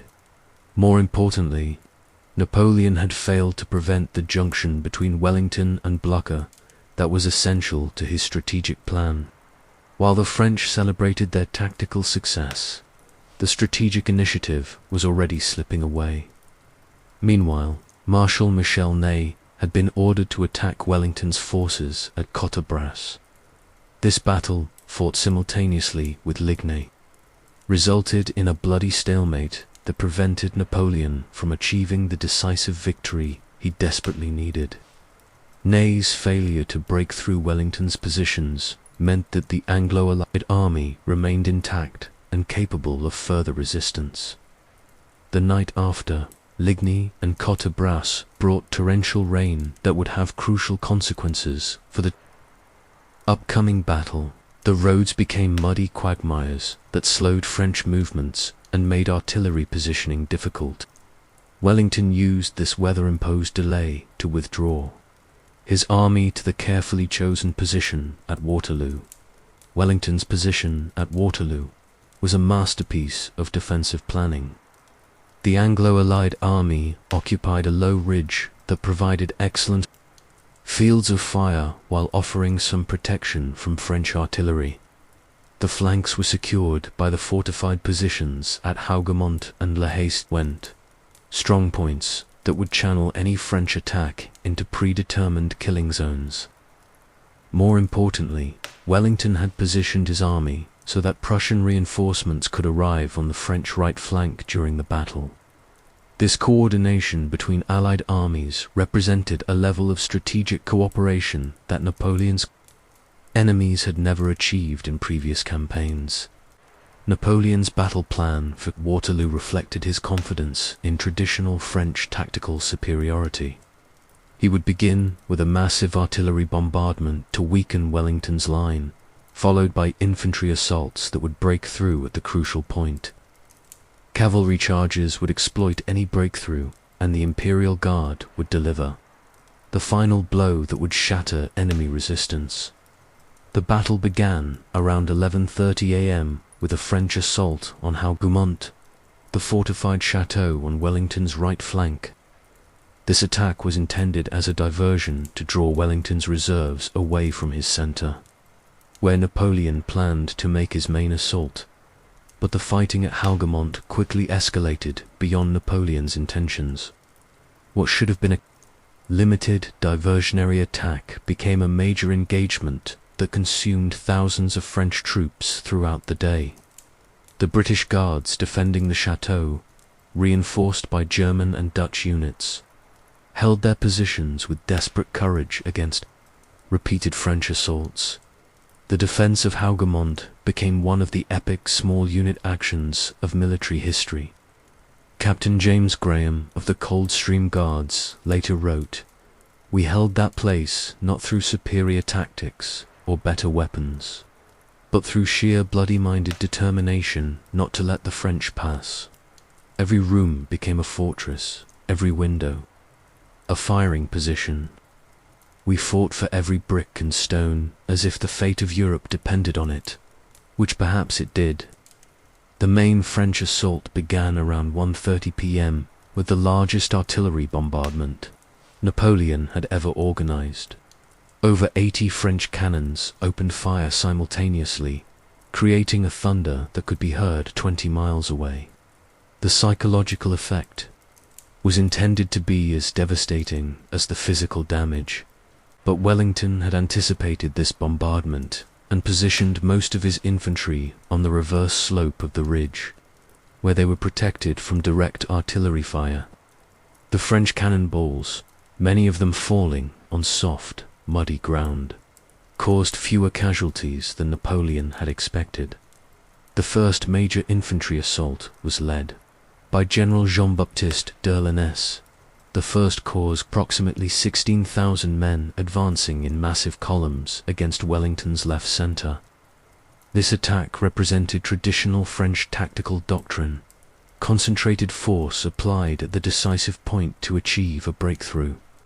The columns advanced with drums beating and eagles flying, a magnificent spectacle that evoked memories of Austerlitz and Jena. But Wellington's infantry, deployed in thin lines that maximized their firepower, met the assault with devastating volleys of musketry. The French columns, unable to deploy effectively under fire, began to waver. The decisive moment came when Wellington ordered a cavalry countercharge led by the heavy brigades under Lord Uxbridge. Over 2,000 British and Allied horsemen swept down the slope, scattering the French infantry and capturing several artillery batteries. But the cavalry charge, successful beyond all expectations, continued too far and was itself decimated by French reserves. By mid-afternoon, the battle had become a grueling test of endurance between two exhausted armies. Napoleon had failed to achieve the breakthrough he needed, but Wellington's forces were also suffering heavy casualties and showing signs of strain. The arrival of Prussian reinforcements would tip the balance decisively in favor of the Allies. Marshal Ney, commanding the French cavalry, chose this moment to launch one of the most spectacular and futile attacks in military history. Convinced that Wellington's army was retreating, Ney ordered a massive cavalry assault involving over 5,000 horsemen against the Allied centre. The sight of French cavalry streaming across the Waterloo battlefield was magnificent and terrifying. Cuirassiers, carabineers, and the Guard cavalry advanced in perfect formation, their armour gleaming despite the muddy conditions. But Wellington's infantry, formed in defensive squares, met the charge with disciplined volleys that turned the assault into a slaughter. Captain Cavalier Mercer of the Royal Horse Artillery described the French cavalry charges. They came on in such style that it was beautiful to see, but our case shot told amongst them terribly, and our squares stood like rocks in a stormy sea. Wave after wave of horsemen broke against our bayonets, leaving their dead and wounded scattered across the field like driftwood on a beach. Ney's cavalry charges, repeated throughout the afternoon, accomplished nothing except the destruction of the finest mounted troops in Europe. Thousands of French horsemen were killed or wounded in futile assaults against infantry squares that couldn't be broken by cavalry alone. As afternoon turned to evening, Napoleon faced his final crisis. The Prussians were arriving in increasing numbers on his right flank, forcing him to divert troops from his attack on Wellington. His army was exhausted, his reserves committed, and time was running out. In desperation, Napoleon ordered forward his last reserve, the Imperial Guard. These elite troops, the veterans of countless victories, had never been defeated in battle. If anyone could break Wellington's weakening line, it would be the men who had followed Napoleon from the pyramids of Egypt to the gates of Moscow. The advance of the Imperial Guard represented Napoleon's final gamble at Waterloo, led by Marshal Ney, himself wounded multiple times during the day's fighting. Approximately 4,000 guardsmen advanced up the slope toward Wellington Centre. The fate of Europe hung in the balance as these elite troops approached the Allied line. But Wellington had positioned his best remaining troops to meet this final assault. The Guards Division, the elite of the British Army, waited behind the ridge crest until the French were within 50 yards. Then, on Wellington's personal command, they rose and delivered a devastating volley that shattered the front ranks of the Imperial Guard. The repulse of the Imperial Guard broke Napoleon's army, both physically and psychologically. The cry, "La Garde, recule," the Guard retreats, spread panic through the French ranks. Units that had held their positions all day suddenly began to collapse as soldiers realized that even Napoleon's elite troops had been defeated. Wellington, sensing that the crucial moment had arrived, ordered a general advance along his entire line. The Duke himself rode forward, waving his hat to signal the assault. Thousands of Allied troops, who had endured French attacks all day, now charged. Down the slope with savage enthusiasm, the French retreat quickly became a rout as discipline collapsed throughout Napoleon's army. Units that had fought magnificently all day disintegrated as soldiers threw away their weapons and fled toward France. Only the squares of the Old Guard, retreating in perfect order, maintained their discipline in the face of catastrophe. General Pierre Cambron, commanding a square of the Old Guard, supposedly responded to a British demand for surrender with the famous words, "The Guard dies but does not surrender." Whether historically accurate or not, this defiant response captured the spirit of Napoleon's veterans who chose death before dishonor. The Battle of Waterloo ended around 9 p.m. with Napoleon's army in complete collapse. French casualties totaled approximately 25,000 men, while Allied losses were nearly as heavy at 22,000. But unlike previous Napoleonic battles, this defeat was final and irreversible. Napoleon himself barely escaped capture, fleeing the battlefield in his carriage before transferring to horseback as Prussian cavalry pursued him toward France. The emperor who had once ruled from Madrid to Moscow was now a fugitive, his army destroyed and his empire finished forever. The news of Waterloo spread across Europe with unprecedented speed, carried by a sophisticated communications network that the coalition had developed during years of warfare against Napoleon. In London, the stock market soared as investors realized that the Napoleonic threat was finally ended. In Vienna, diplomats began planning the final peace settlement that would reshape Europe. But perhaps the most significant reaction came from France itself, where news of the defeat triggered the immediate collapse of Napoleon's government. The Chamber of Deputies, emboldened by military disaster, demanded the emperor's abdication. Facing political opposition at home and military pursuit from abroad, Napoleon had no choice but to surrender. On June 22, 1815, just 4 days after Waterloo, Napoleon abdicated for the second and final time. His brief return to power, which had begun with such promise just 100 days earlier, was over. The man who had dominated European politics for over 2 decades was once again an exile, this time bound for the remote island of St. Helena in the South Atlantic. The final exile and the birth of a legend. August 1815, as HMS Northumberland carried Napoleon Bonaparte toward his final exile on the remote island of St. Helena. The man who had once commanded the Grande Army and ruled an empire stretching from Spain to Poland found himself reduced to the status of a prisoner. Yet even in defeat, even stripped of all political power, Napoleon was already beginning his final campaign. The battle for his place in history, the journey to St. Helena, took 8 weeks, during which Napoleon engaged his British captors in lengthy conversations about his career, his victories, and his vision for Europe. These discussions, carefully recorded by both French and British witnesses, marked the beginning of the Napoleonic legend that would influence European politics for generations to come. Captain Frederick Maitland of HMS Bellerophon, who had received Napoleon's initial surrender, wrote to his wife about the deposed emperor. He speaks of his battles and campaigns with the passion of an artist discussing his masterpieces.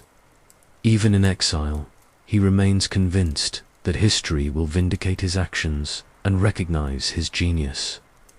There is something both magnificent and tragic about a man who refuses to acknowledge that his time has passed.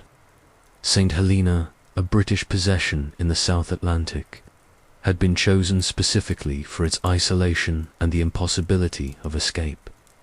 The island was over 1,000 miles from the nearest land, surrounded by treacherous waters and patrolled by the Royal Navy. Here, the British government believed Napoleon could be safely contained while the coalition powers rebuilt the European order he had shattered. But Napoleon's captivity on St. Helena became something far more significant than simple imprisonment. During the 6 years he spent on the island, from 1815 until his death in 1821, Napoleon dictated his memoirs, refined his political philosophy, and carefully constructed the narrative of his career that would influence historians and political leaders for centuries. The conditions of Napoleon's exile were comfortable by ordinary standards, but humiliating for a man who had once been the master of Europe. He was housed at Longwood House, a modest residence that had been expanded for his use with a staff of French servants and a small guard of British soldiers. His movements were restricted to a limited area of the island, and all his correspondence was censored by the British authorities. Yet Napoleon used these constraints to his advantage, presenting himself as a martyr to the cause of European unity. And liberal government, in his memoirs, dictated to the Comte de las Cases and other loyal followers. He portrayed his wars not as naked aggression, but as necessary steps toward creating a united Europe based on the principles of the French Revolution. I found Europe divided into numerous petty kingdoms, each jealous of the others, each maintaining armies that consumed the wealth that should have been used for the benefit of the people. Napoleon dictated, I sought to create a great confederation of European states united under a single legal system, a single currency, and a single vision of human progress. My enemies called this tyranny. I called it civilization. This version of history, carefully crafted during the St. Helena years, ignored the brutal realities of Napoleonic warfare while emphasizing the administrative and legal reforms that had accompanied French expansion. The Napoleonic Code, the abolition of feudalism, the establishment of merit-based promotion, and the creation of modern educational systems were presented as the true legacy of the empire. More importantly, Napoleon used his exile to position himself as a champion of nationalism and liberal government against the conservative coalition that had defeated him. He portrayed the Congress of Vienna and the restoration of the old monarchies as a betrayal of the popular will that would inevitably be overthrown by future revolutionary movements. The ideas I have spread cannot be destroyed by bayonets, Napoleon wrote in one of his most famous pronouncements. The people of Europe have tasted freedom and equality under my rule. They will not long tolerate the return of their former masters. My star may have set, but the cause I represented will rise. Again, this prophecy proved remarkably prescient. The wave of liberal and nationalist revolutions that swept across Europe in 1830 and 1848 were directly inspired by Napoleonic ideals. Italian unification, German nationalism, and the democratic movements throughout Europe all claimed Napoleon as their spiritual predecessor. The physical conditions of Napoleon's exile gradually deteriorated as the years passed. The climate of St. Helena was unhealthy. The isolation was psychologically devastating, and conflicts with the British governor, Sir Hudson Lowe, created constant tension. Napoleon's health began to fail, possibly from stomach cancer, though some historians have suggested arsenic poisoning. But even as his body weakened, Napoleon's intellectual vigor remained intact. He continued to study military history, corresponding with scholars throughout Europe about the campaigns of Alexander, the great Julius Caesar, and other great commanders. He refined his understanding of warfare and politics, developing theories that would influence military thinking well into the 20th century. Dr. Barry O'Meara, Napoleon's Irish physician on St. Helena, recorded many conversations with his famous patient during these final years. The emperor's mind remains as sharp as ever, O'Meara wrote in his journal. He analyzes his past battles with the precision of a scientist studying natural phenomena. He sees patterns and principles that escaped him during the heat of actual campaigns. Napoleon's death on May 5, 1821, at the age of 51, marked the end of an era but the beginning of a myth. The news of his passing created an outpouring of emotion throughout Europe that surprised even his former enemies. In France, where the Bourbon Restoration had never achieved genuine popularity, Napoleon's death triggered a wave of nostalgia for the glory days of the empire. The British government, fearing that Napoleon's burial site might become a shrine for his supporters, initially refused French requests to return his body to France. He was buried on St. Helena in a simple grave marked only with the inscription CIGT, "Here lies," without even his name. Because French and British authorities couldn't agree on his proper title. But this anonymous burial only enhanced the Napoleonic legend. Romantic poets like Lord Byron and Heinrich Heine wrote epic verses about the lonely exile on his distant island. Artists painted dramatic scenes of Napoleon's final moments, usually depicting him as a tragic hero, brought low by the jealousy of lesser men. The Napoleonic legend had profound political consequences throughout the 19th century. Louis Napoleon Bonaparte, Napoleon's nephew, successfully exploited his family name to become first president and then emperor of France. The Second Empire that he established lasted from 1852 to 1870, demonstrating the continued power of the Napoleonic mystique over French popular opinion. In Germany, the Napoleonic example inspired the unification movement that eventually created the German Empire under Prussian leadership. Otto von Bismarck explicitly modeled his methods on Napoleon's combination of military success and political manipulation, though he was careful to avoid the strategic overreach that had led to Napoleon's downfall. Italian unification was even more directly influenced by Napoleonic precedent. Giuseppe, Garibaldi, and other Italian patriots saw themselves as completing the work that Napoleon had begun when he created the Kingdom of Italy and abolished the old feudal structures throughout the peninsula. The military innovations that Napoleon had pioneered continued to influence warfare throughout the 19th century and beyond. The corps system, the use of artillery in mass formations, the integration of cavalry and infantry operations, and the emphasis on rapid movement and decisive battle all became standard elements of military doctrine.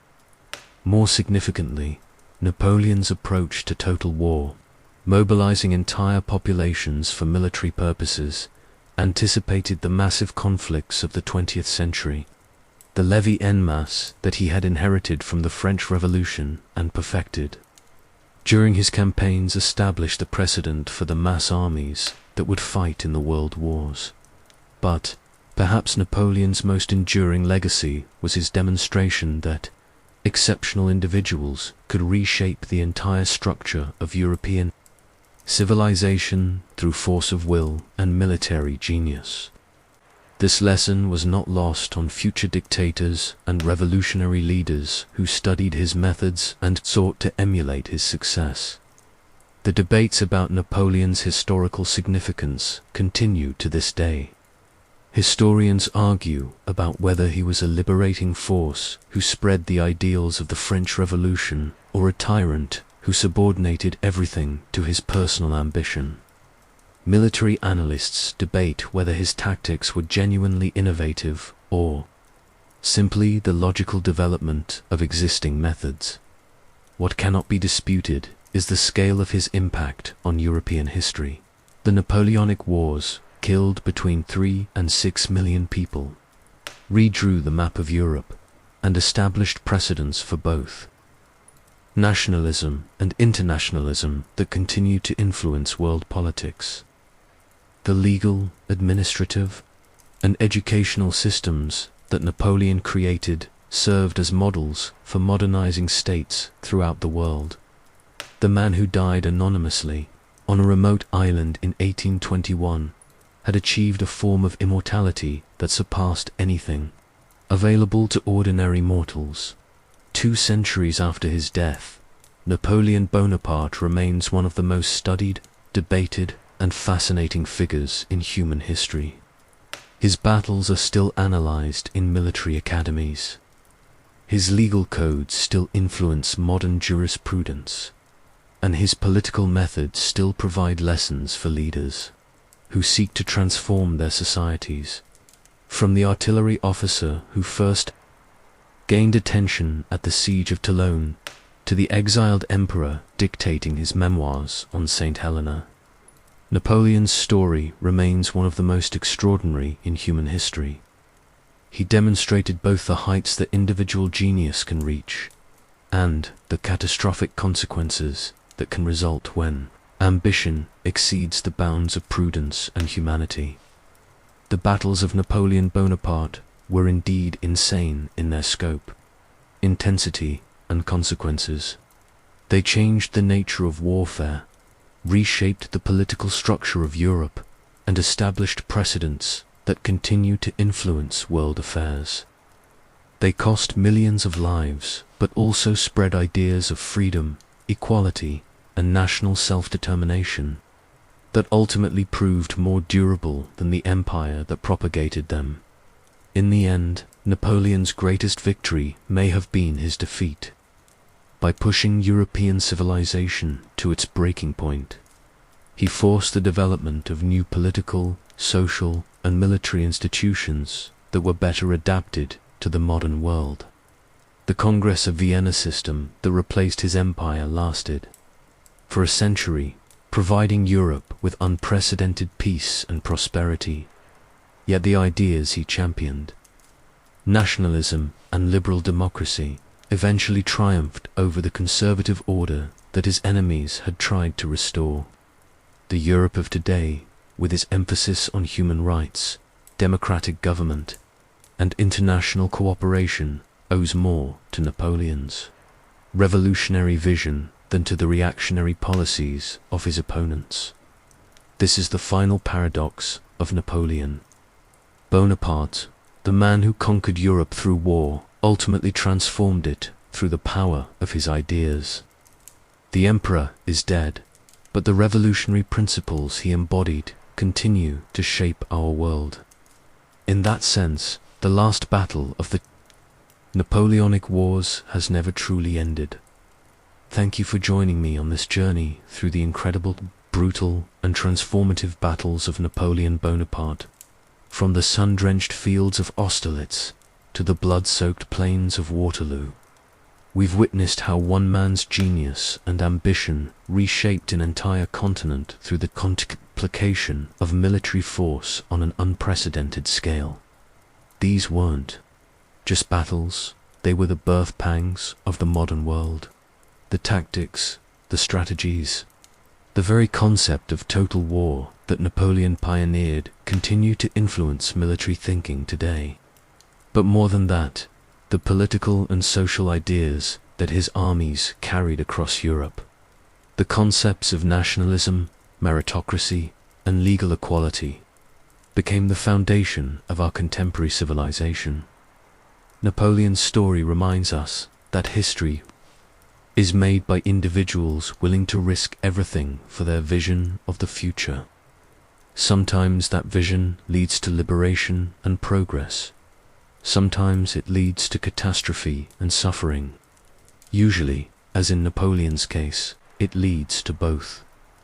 The battles we've explored tonight killed millions, but also freed millions from feudal oppression. They destroyed old kingdoms, but created new nations. They ended an age of aristocratic privilege, but began an era of democratic possibility. They were, in every sense of the word, insane in their scope and consequences. What do you think? Did Napoleon's wars ultimately benefit or harm European civilization? How do his methods compare to those of modern political leaders? Leave your thoughts in the comments below, and don't forget to subscribe for more deep dives into the moments that shaped our world. Until next time, remember that history isn't just about the past. It's about understanding how we became who we are today, and perhaps how we might become who we want to be tomorrow.